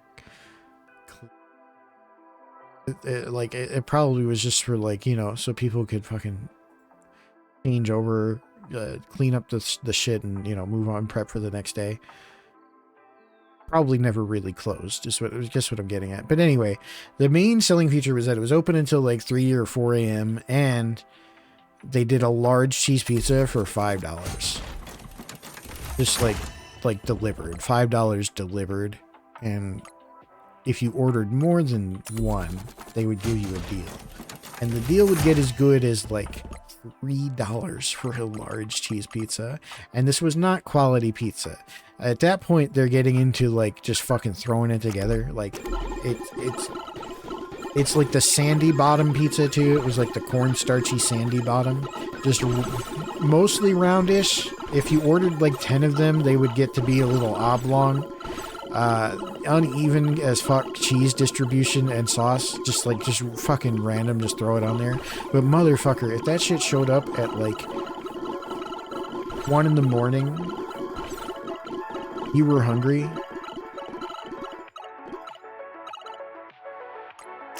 I don't gotta say anything else. Get like 5 pizzas for 20 bucks. Yeah, that's kind of what I thought it would be. Extra sauce on top. See, I kind of like sauce on top. The one thing that Chicago Deep Dish has kind of like sold me on has been that like sauce should be on top, I think. At least sometimes. I think that if you're proud of your sauce, it can be a little bit on top. And it should taste good enough to be on top. I don't think we should be relegating sauce to like just get some fucking red shit on there. I don't think that that's what sauce should be. I think sauce should be more than that.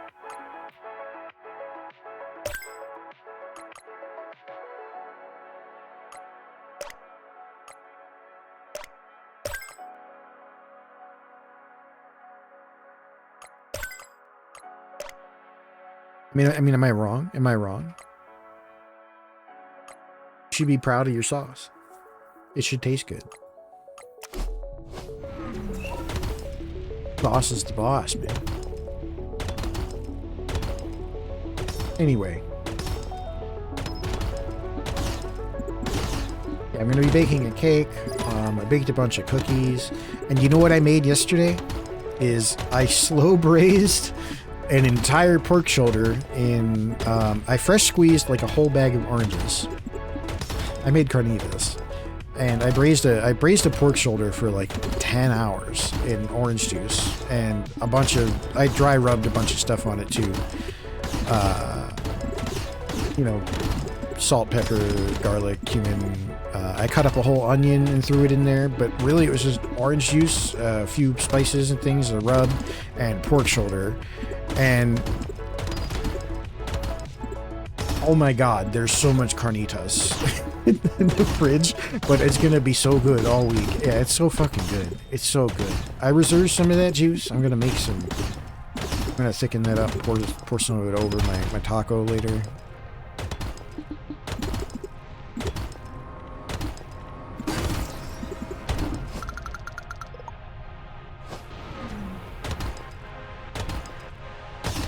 Moving back to Chicago next month, decided to try authentic Chicago pizzas to see the price of it. $10 for a billion meals. Yeah, that's what I mean. Is like the pork shoulder was like $15 and it was like 8 pounds. Probably leftover pork cubes since it's nice and crunchy. So, okay, so I kind of cheated a bit. I didn't really, I didn't smoke I didn't smoke or slow roast or do any of that. I braised it in the juice, in the orange juice, and then when it was done, I take the meat out and I kind of let it drain. I don't waste the juices. The juices drain into a tub, but I let it drain and then I pan fry it in some light oil on just like one side. I get the pan like ripping hot and I put a whole bunch of the meat in there and let it get crust on one side, and then I take it out and reserve it and put it away and store it, right? So we get the crunchy like crust on one side of the pork. I don't have to do any roasting or monitoring or anything. It's super juicy and tender because I braised it all day in delicious fresh oranges and spices and a bit of like stock I had left over. Yeah, it's the best of both. It's so good, and it's so dead ass easy.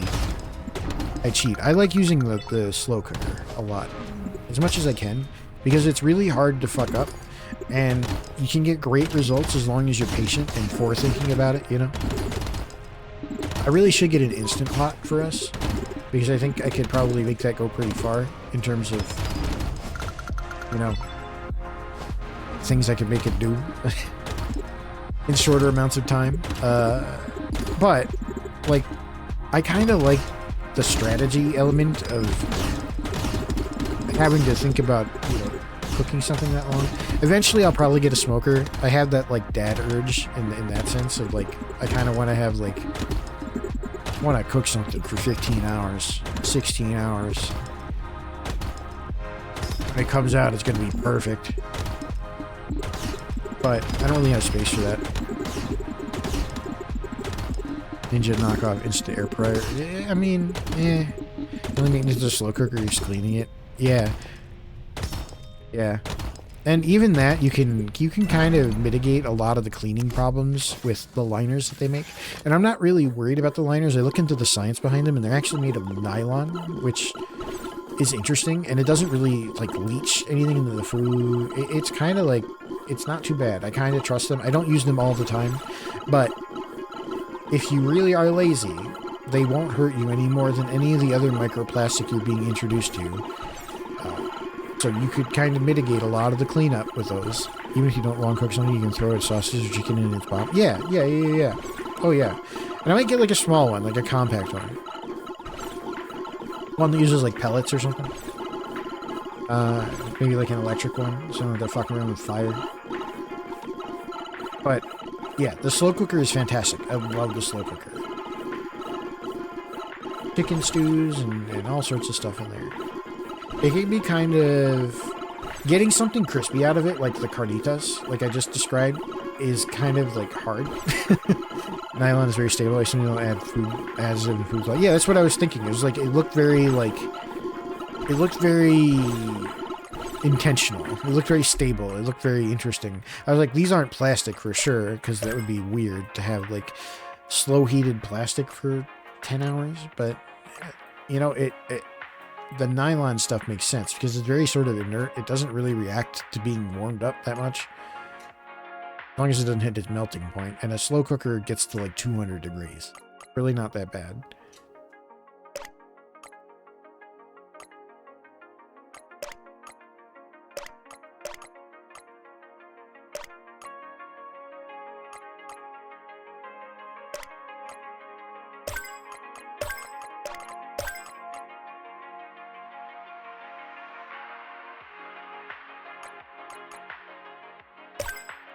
Great. Oh, look, we got a weapon crate.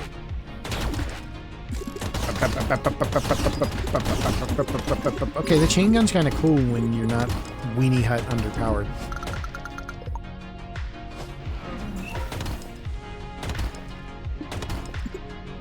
Yeah, big fan of the slow cooker. Otherwise, usually, I mean, I just do meal prep.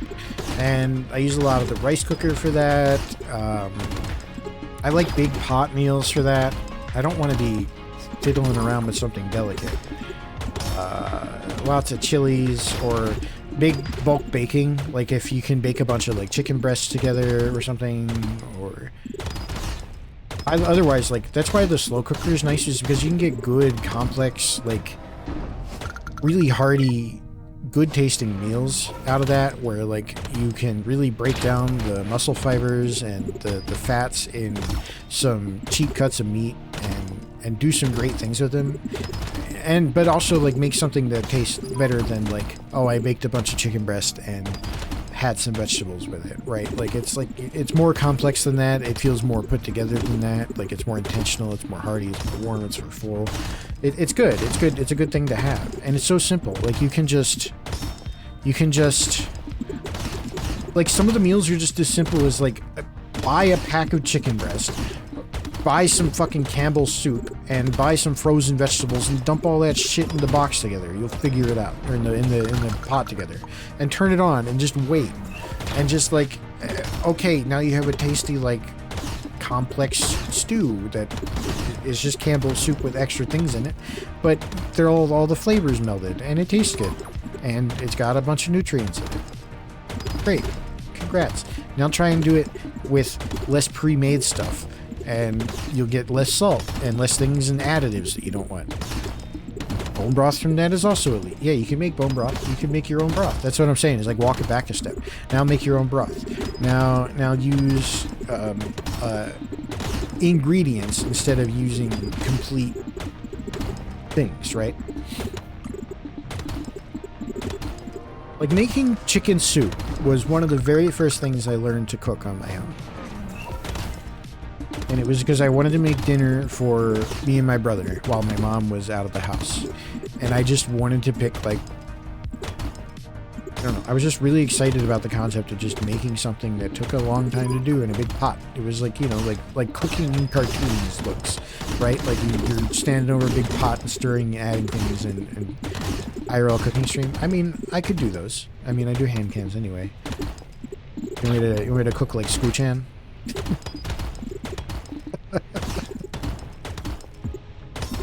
But like that was one of the very first things I learned to cook, and I was just really enamored with like the idea of like brewing something, like, you know, like cooking something that it was incomplete, and, you know, like taking the chicken out and pulling out all the bones and learning how a chicken is like put together. Like it was all really interesting to me, in the same way as like a, I don't know, like a science class.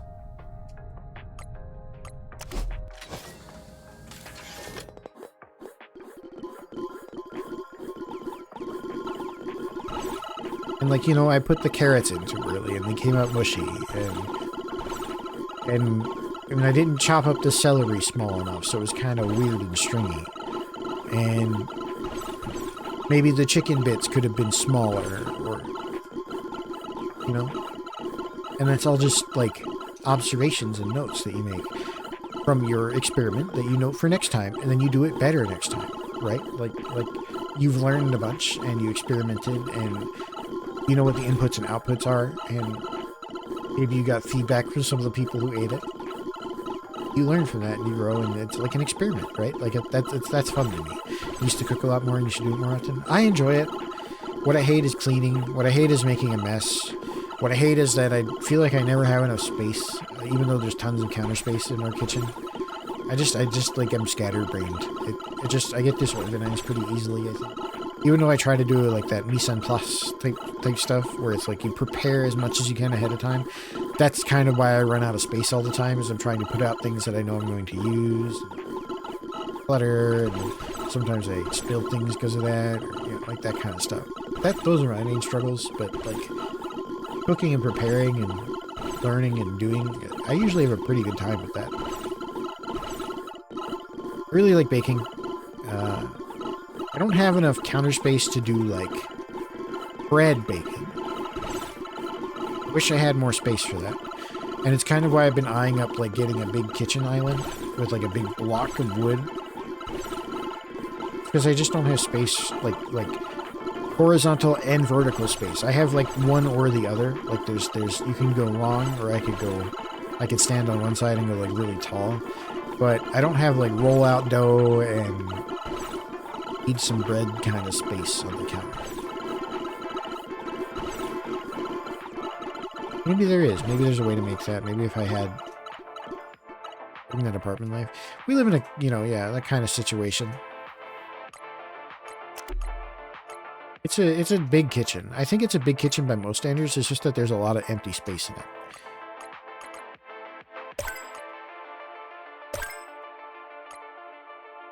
Unlocks explosive ammo?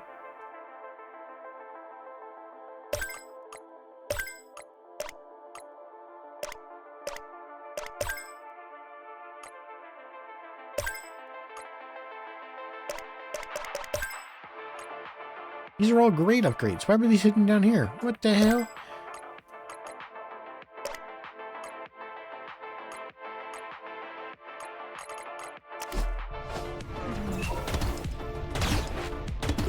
I don't know. I mean, I enjoy cooking. My knife skills aren't phenomenal.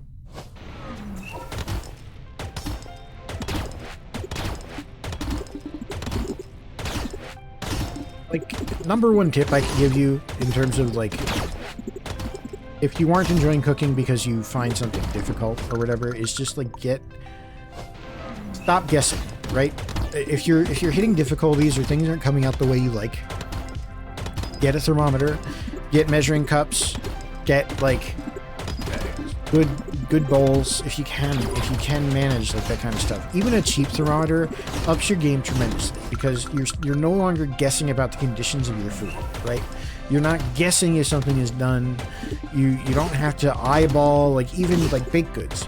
Like when you're first starting out making baked goods and you're trying to figure out how to gauge doneness without, like, you know, ruining the look of the thing that you're making, you don't have to worry about the look of it. Like, just jam a fucking thermometer. When you're first starting out, nobody's going to care if your banana bread has a bit of a gouge in it because you wanted to see if the middle of it was done. You stuck toothpicks in it and you wanted to see if the batter stuck to it. Or if you, like you can use a thermometer for that type of thing because there is a temperature at which the dough and the batter is cooked. And you can check that when it's baked if you want. You can do that. You can materially check the conditions of your food with the thermometer. It's information, you know. And it matters. And you can use that same thermometer to figure out sugar. You can figure out if that chocolate you're melting is actually at the right temperature, or if you're actually making caramel instead of cracked sugar. Or, you know, like you can usually cross-use those same thermometers for the same kind of scale, temperature scale, for various different things. And that was like the big game changer for me, and I realized that like there was actual like science and interactions occurring in the things that I was cooking that were important, that had important thresholds, right? Like the number one thing about, it comes to mind with the carnitas that I made. The number one thing I learned about meat in the pan is that you need to make sure that it has solid contact with the pan, and moreover, that very first contact with the pan is extremely important for browning. If you're trying to brown ground beef, dump it in the fucking pan, push it down a little bit, and don't touch it. Don't touch it. Don't break it up. Don't chop it up. Don't fuck with it. Don't push it. Don't smear it. Don't flip it. Don't look at it. Leave it the fuck alone. Let your pan get ripping hot. Drop that shit in there. Press it down firm. Leave it alone. You can break it up a little bit to give it more flat and cover your whole pan, but don't chop that shit up. Don't do anything. Just leave it alone. Because you know what happens when you do that is that shit is all weighed down by all the raw meat on top of it, and it pushes hard into the pan and it builds this fucking hard ass crust while all the juice and water and everything else is cooking out of the rest of the meat. You're still getting good browning. If you break it up and chop it up, you broke all the contact and sticking to the pan that you could have possibly had, and now there's this barrier of all that water and shit that's cooked out of the meat in between your meat and browning. And so then you have to wait for all that. What you should do is you should just leave it alone, right? And just like let it brown. And if you do that and wait until like all the moisture has cooked away, or at least most of it, and then you start chopping it up and breaking it up and moving it around, then you'll have this big, like beautiful brown crust on one side. And who really gives a fuck about the rest at that point? But, you know, brown it and get it done. Get it looking great. And it's perfect. It's perfect. It changed everything. It changed everything. Because I was like before, I was like, oh, I gotta like throw the taco meat in the pan or whatever, fucking like chop it up. Like, no, stop. Throw the chili meat in there and brown it. It's like, oh, it turned out gray. And it's like, well, yeah, because you never let it rest. You never let it chill. You felt like you had to constantly be involved with the cooking process. You disturbed it during like the only point in time where it could possibly have browned. You dumped a bunch of onions in before it even really started browning, and you introduced a bunch of water to the pan. Like all this stuff I think of, I don't know, that I just learned from fucking it up. And you would think that I didn't. You would think that like I just know these things innately, or I learned them beforehand. No, they're all just mistakes I used to make. Sometimes I used to make them all the time, you know.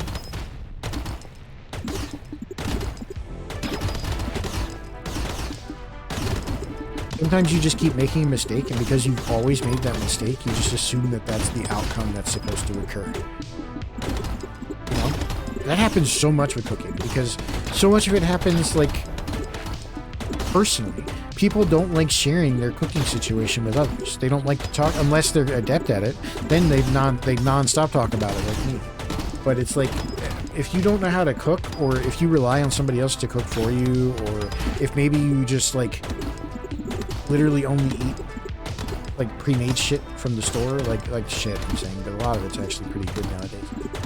But like if that's all you do, then there's like a shame factor to it, and people don't want to share that or talk about it, and like ask for help or seem like they're incompetent, or especially eyeballing bread rise and done this feels like opening a third eye. Yeah, that's what I mean. Is like I haven't even started in the realm of bread, and I know that that's a whole corridor of nerdness for cooking, and I mean, I've done some of that. Like I've made things like melon pan before.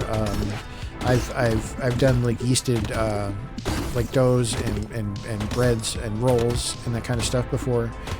I've done pies and cakes and cookies and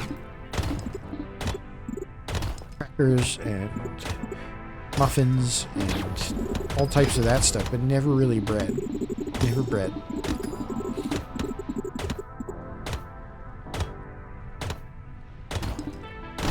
I think making the melon bread was probably the most difficult, complex, and surprisingly came out good, like, thing I've ever done. I don't know how that came out as good as it did to this day. It was actually like, it looked like it was supposed to. And I did that back when I was like 19. The goal is to be like Gremio from Monster Hunter World Cooking with the Wisdom of Ages. Yeah. I like having that sort of like... It feels powerful to walk around the grocery store and see ingredients and kind of know what to do with them. Or like what you could do with them if you wanted to. And not have to even like reference the recipes anymore because you've done them enough. Right?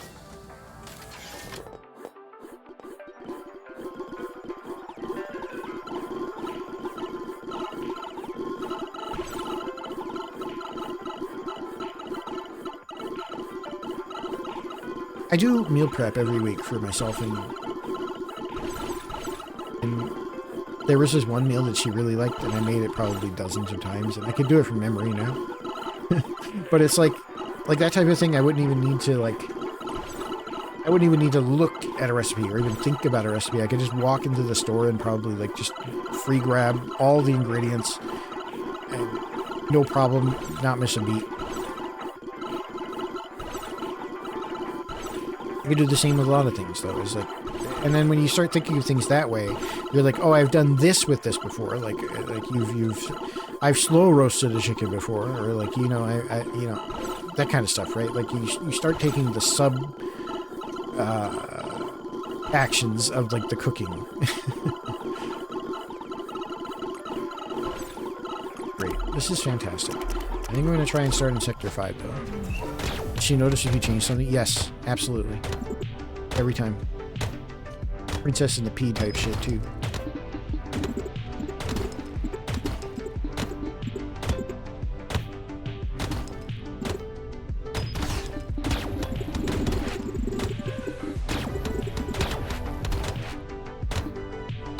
One time I tried to get fancy and put some like nice herbs on it, nice fresh herbs, and I'm not allowed to do that.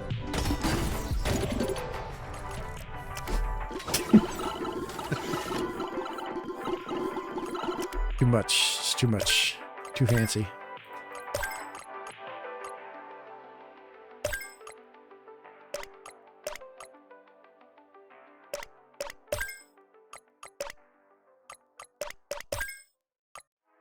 White hole generator. Chance to spawn white hole generator crates. That's cool. I like that. That sounds wicked. Chance to spawn weapon crate. Yeah, increase. First ammo? Yeah. I'm gonna click anything that's green. How about that? Do we have loot boxes? Oh, hell yes, we have loot boxes.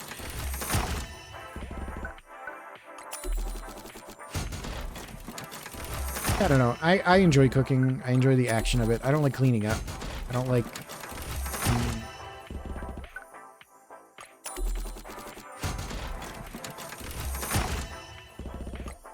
I wish I had just like a gigantic... I get really jealous when I watch Binging with Babish videos. And he has this gigantic, like, huge-ass cutting board block counter where you can just make all sorts of mistakes and have all sorts of space to like, chop with a knife and not feel like it's going to hit anything or bump into anything. And you know what I mean? Like, That's the only thing where I'm like, oh, that would be nice to have.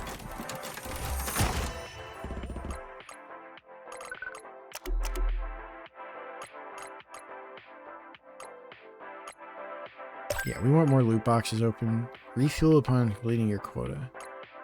Unlock missile ammo. Oh, that's kind of cool. Unlocks the stats page. Oh, that's cool. Increase bonus ammo.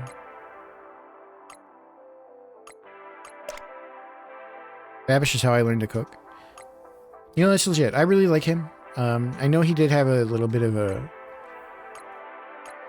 He's had a couple of things happen where, like, he had a couple weird sponsors, and there was a period where he did, like, content slot videos, like Mr. Beast. But, like, his old cooking stuff from TV shows stuff, that was, like, solid fundamentals. And some of his basics with Babish were actually, like, really good instructionals. And I'm talking about him in past tense, but he's gone back to some of that. Some of his more recent videos have been more of his like traditional content. I would say. Not that my opinion of him matters at all. Like it shouldn't to you, to him, or to anyone else. But to me, I don't know. When people start going for like the tier lists, eventually I'm going to wake up. Eventually I'm going to be like, this is stupid. Why am I watching this? I can't even remember the videos after I watched them. I've you know, I used to consume that kind of content all the time. And I can't tell you what the outcomes of them are. Like sometimes maybe I'll go buy like a weird limited edition flavor or something. And it's just like, I've just been advertised to. That's the sum total of the experience here. It's like, is that what I want? Is that content to me? Like, is he getting paid by Pop-Tarts to rank the Pop-Tarts? I don't think so. He should be, because I bought some weird Pop-Tarts because of it.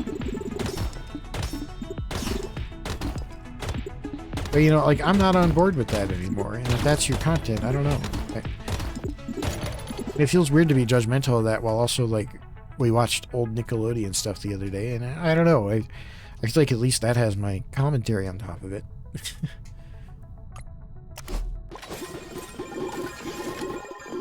I think a lot about, like, my general attitude on things, though, too, so whatever. Too much thought.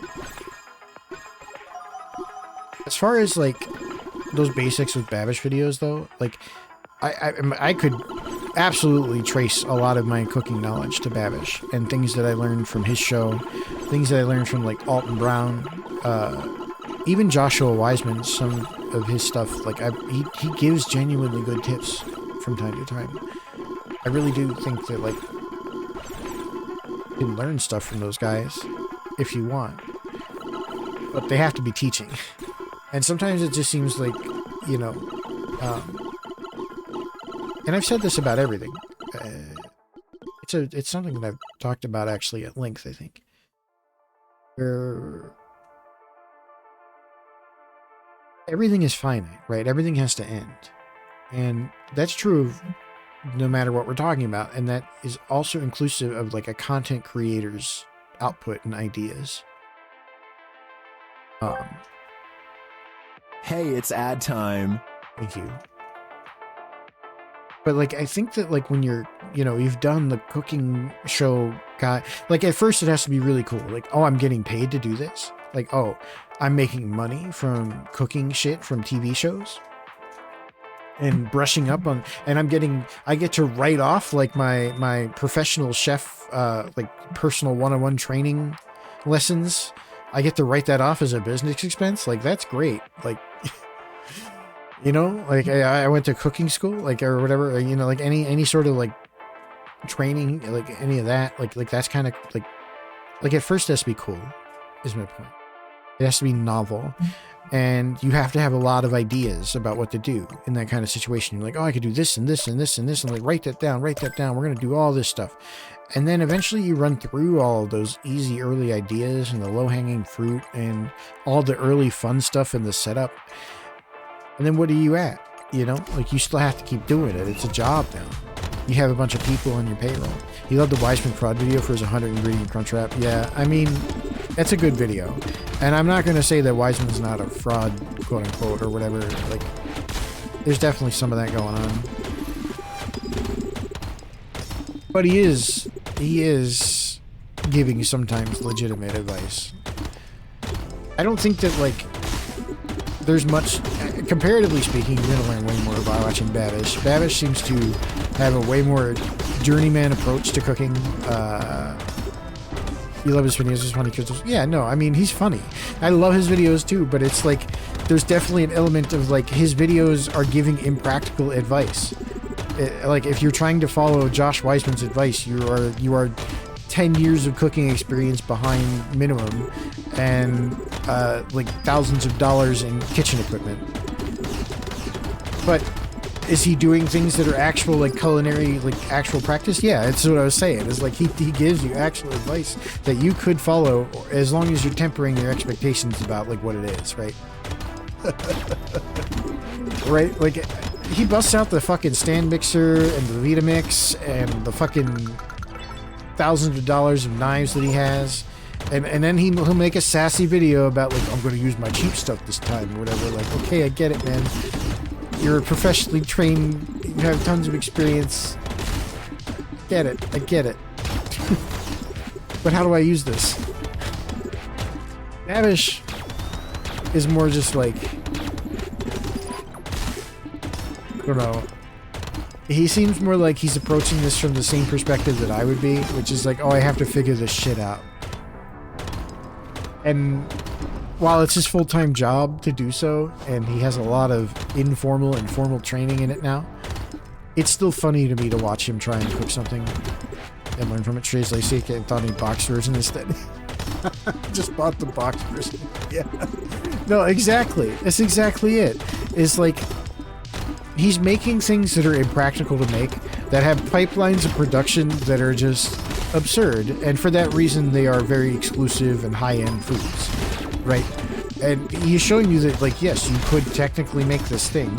You could also technically waste, you know, a few $100s of ingredients, but, you know, that's neither here nor there.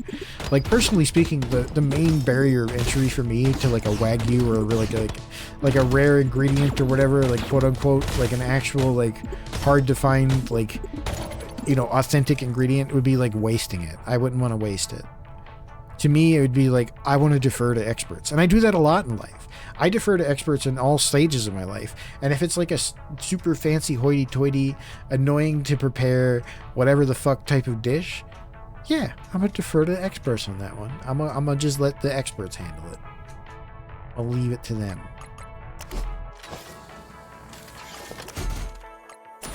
Triple boxing. We're triple boxing now, guys. We're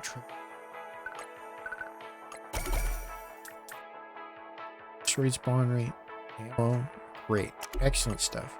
Love to see it. What's up, Miniverse? How's it going?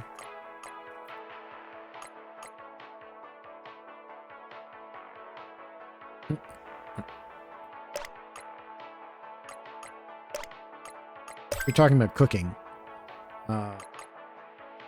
Chilling after the gym? Nice, nice. I've been meaning to sign up for the gym, which is probably a common refrain.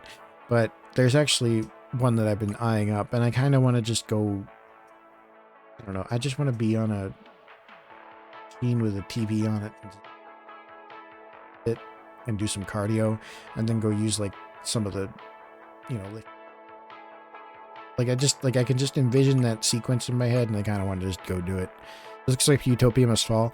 I just have a thing for games where you click around box menus and get upgrades. I think it's just like my mental disorder.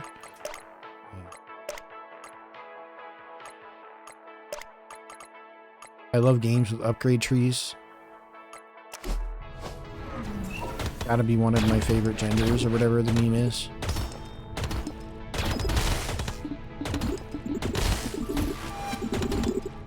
Thanks for reminding me I need to get my fob from my apartment soon. Yeah. See, I wish we had a gym. We just have a stupid pool.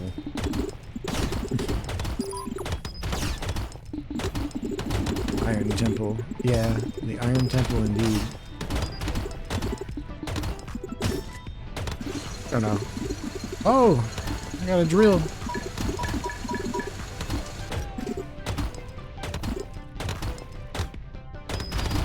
I used to do it all the time. As far as just like, you know, after work or whatever, but I don't know. It's just pragmatic, right? I just don't think you can sit around all day and expect to be healthy.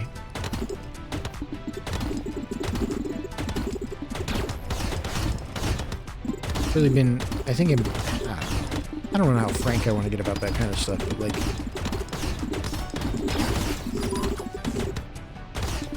it definitely affects your mental health, right?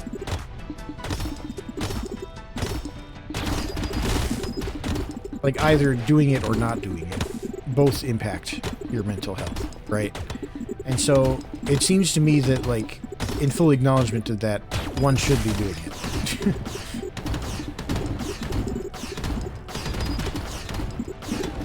Especially if they're having mental health struggles, so to speak. I guess I don't have to be coy about it. I mean...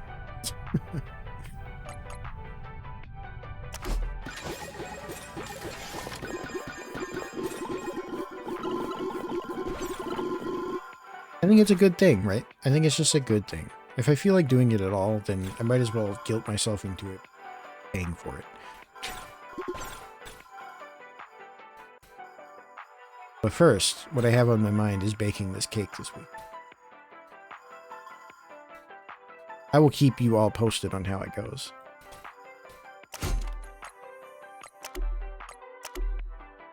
Oh, we got a stats page. I love numbers. Oh, we're almost at 100 minutes.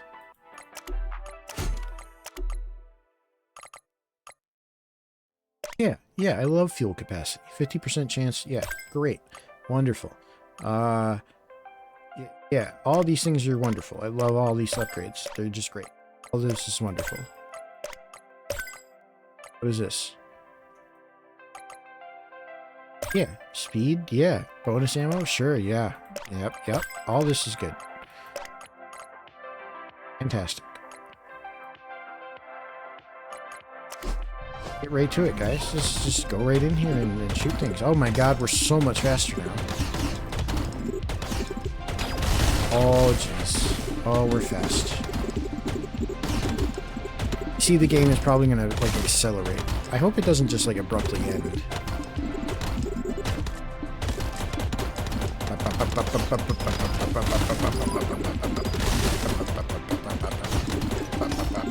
Yeah, this game is nothing like Utopia Must Fall. It's super chill. This is just a chill-ass game. It's just a chill guy.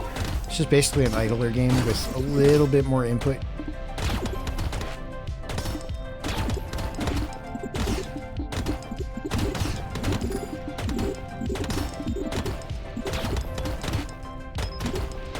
I can yap on top of it. That's basically what it's been.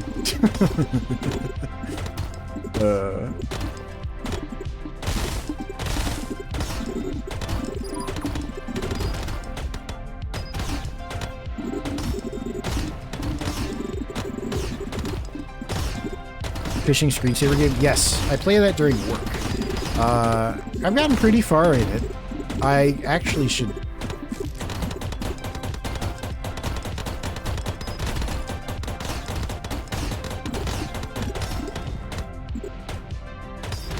do this. Oh no! I wanted the white hole.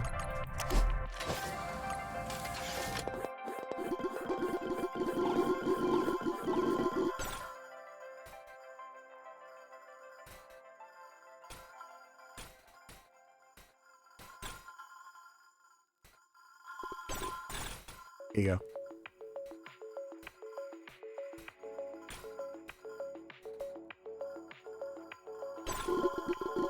Look at the, I made it look like my cat girl.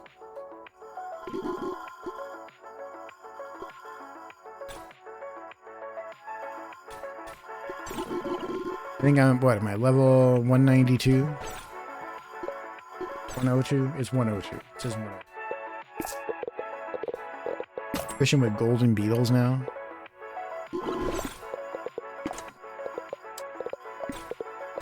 We can go to like we can go to space. We can fish in space.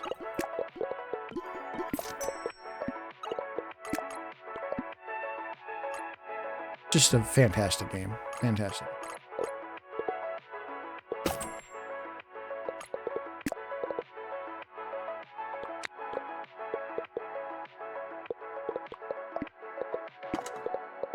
Now I'm distracted by it. Oh, that's fine. You have quests? There's quests now? Anyway, yeah, no, that one's cute. I usually have it open during work, and it's pretty unobtrusive now. But it's just like, it's just there. It's just there in the background. Did we get a bunch of unobtrusive? I don't know why I said unobtrusive. Guns remain active during mining drill. I don't really care about that. Anything up here that I'm neglecting? No? How about this?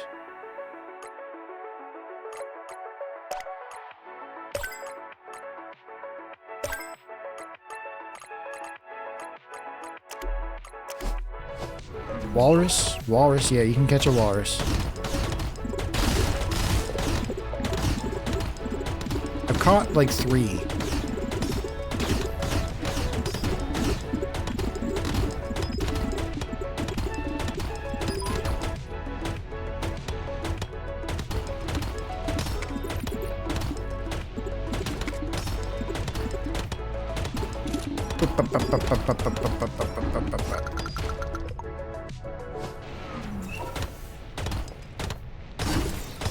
Oh no.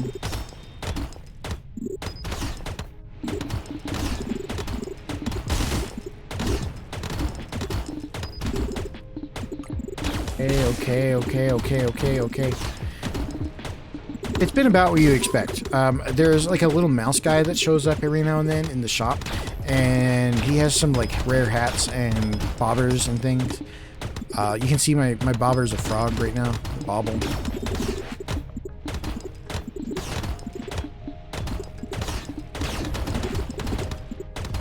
Little tackle.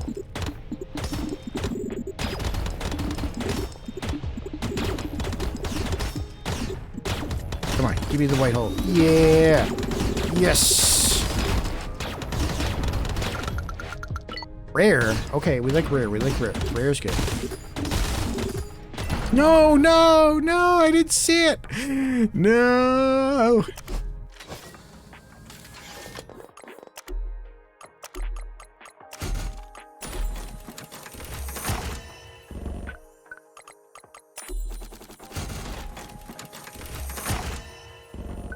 I feel nothing. I feel nothing from these loot boxes.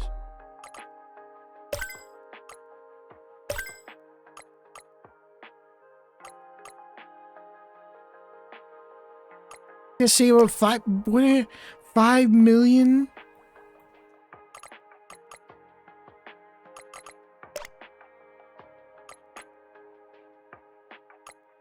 Oh, guys, I think we're not getting out of Sector 10 with this one yet.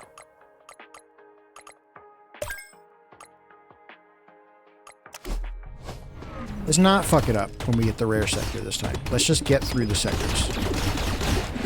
Alright, there we go. That's more like what I want to see.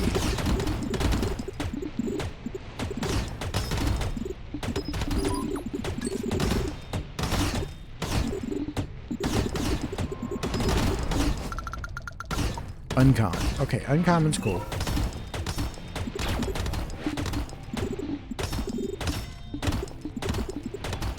Blow up the mines, yes. Excellent, excellent. Blow up those, yes. Great, we'd love to see it. No, don't crash into things, because you're going super fast. Next sector. Legendary. Now we're talking, Keys everywhere, dude. There's keys all over the damn place. Do this. Huge, tremendous. Greedy, I'm being greedy. I'm staying in the legendary section a little bit too long. No reason to do it. Go. We got another legendary. Back-to-back legendaries, boys. We're living large. First one's here in the asteroid belt. Things are looking good. I remember killing people who mined in Eve. I remember just finding people who were minding their own business in Eve mining and just coming up and holding them ransom and then killing them. Does that make me a terrible person?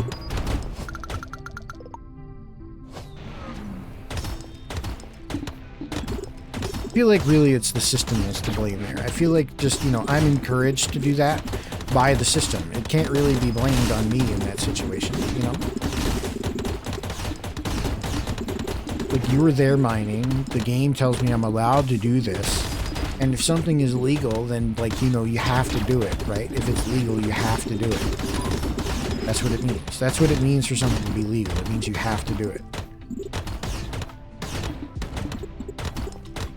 Not as bad as the Elite Dangerous Slavery Ring. I saw some bad things in EU.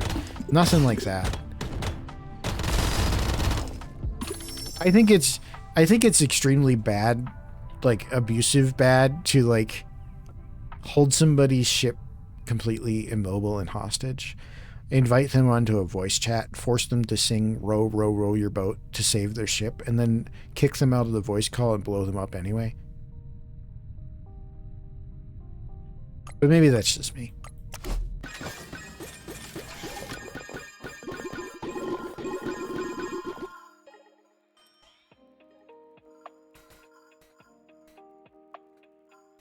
It's like hazing.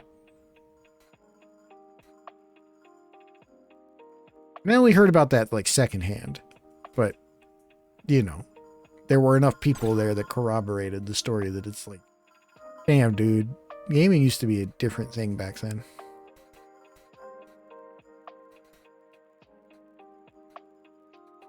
I don't think I've heard of the Elite Dangerous Slavery Ring. I don't think I know if I want to hear about the Elite. It's so extra, it's somewhat funny. Yeah, it's funny. It's funny, it's bad. It's like not the way you should behave in a video game, but like it's I feel like in order for Eve Online to be entertaining at all, it needs the stakes, right? Like it needs there to be danger. It needs there to be bad experiences. It needs desperately for there like to be consequences for actions, consequences for inaction, consequences for choices. And so, you know, making the choice to put your very slow and very vulnerable ship in a situation where it could be captured like that, where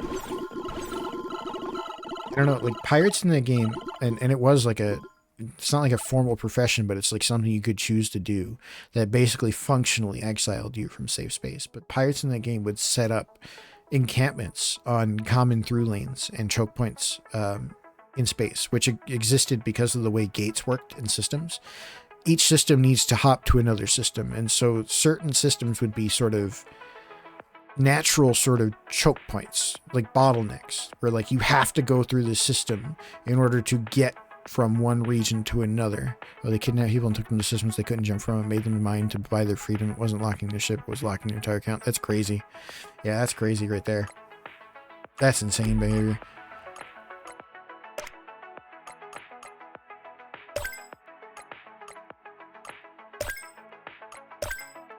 But I mean, like, you know, you could plan for everything in Eve. I used to live, towards the end of my Eve career, I used to just live in enemy space. I flew a Proteus, which is just sort of like this unfair ship that can stealth and scan and kill and do everything. It can do everything. It's modular. You can reconfigure it to do anything. And I would just full-time have it set up for doing what were called scanning sites in deep space, where just like these things you had to really lock down and scan with these skills, and they were weak signatures and like space that you'd warp to, and there'd be all sorts of like cool loot in them and stuff. And I'm just doing this in hostile space, and there's nothing they can do to capture me. Or, well, there are things they can do to capture me, but I'm constantly looking out for them and confounding them. And it was kind of fun in that way. Like, you know,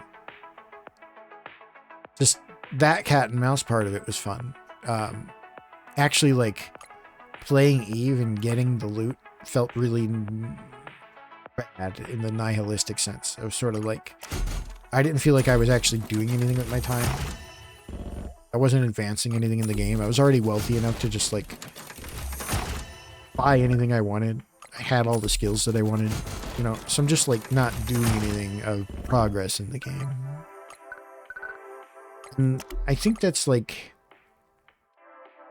one of those Thief of Joy situations where it's like, I'm going to prestige here before we end stream, but that's how we're going to end things. I don't know. It's like comparison is the thief of joy, right? You don't have to do that to yourself, right? I don't know where I was going with that. Anyway, I feel like it's time to end stream. My brain's a little cooked. Still coming off of the illness. I appreciate y'all hanging out for this little chill stream. I'm thinking of what the next feature game is going to be. I've been feeling like maybe we'll pick up that Pokemon save that I have. Maybe we could do the Elden Ring DLC. I was looking at my recap for Steam 2025. Played a lot of Elden Ring last year. I never did the DLC afterwards. Oh, nice.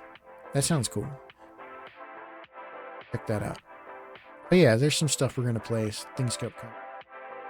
I'm going to try and stick to the 2 streams a week thing.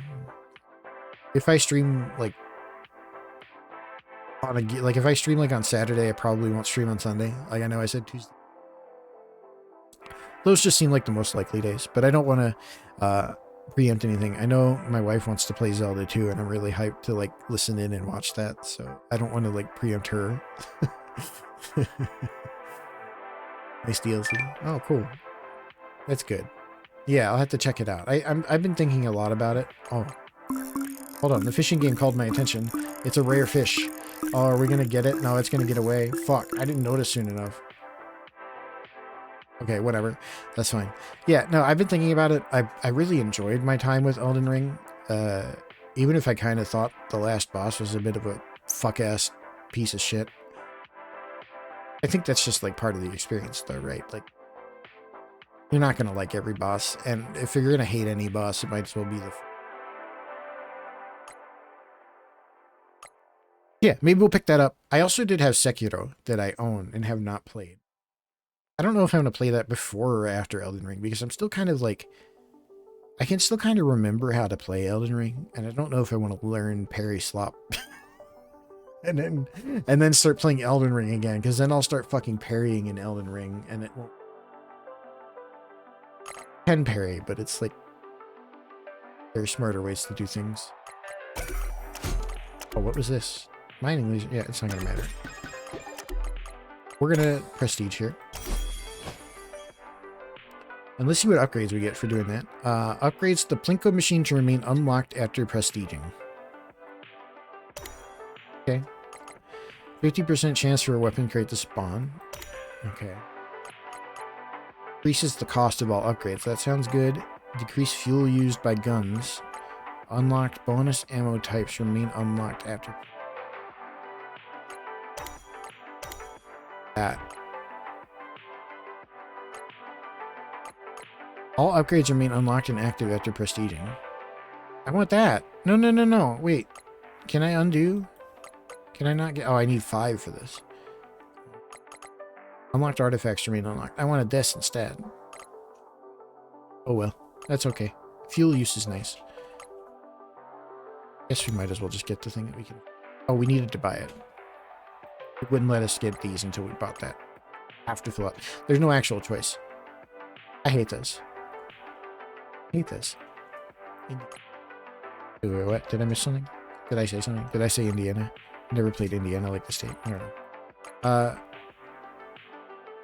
I don't know. This skill tree behind my head is not a skill tree. It's just a skill path. It should just be straight line because you don't actually get choices. It doesn't really matter anyway. That's the whole game. I'm not going to do this though. I'm going to go back. So, I'm going to end stream here. I appreciate you guys for hanging out with me. I'm going to send you somewhere. I'm assuming that Pocky is still streaming and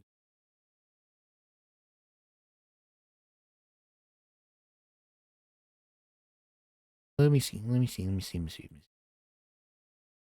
Do do do do do. I'm gonna go file your taxes. That's what I was doing this past weekend, and we paused it for a reason. But to do it again. What?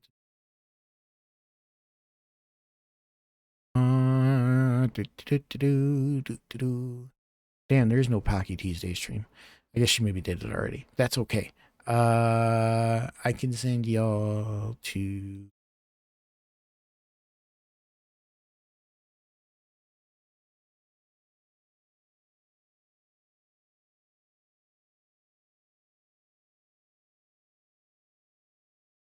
Whatever. I don't have time to figure it out. I'm too tired. Let's just end stream. See y'all later. Bye.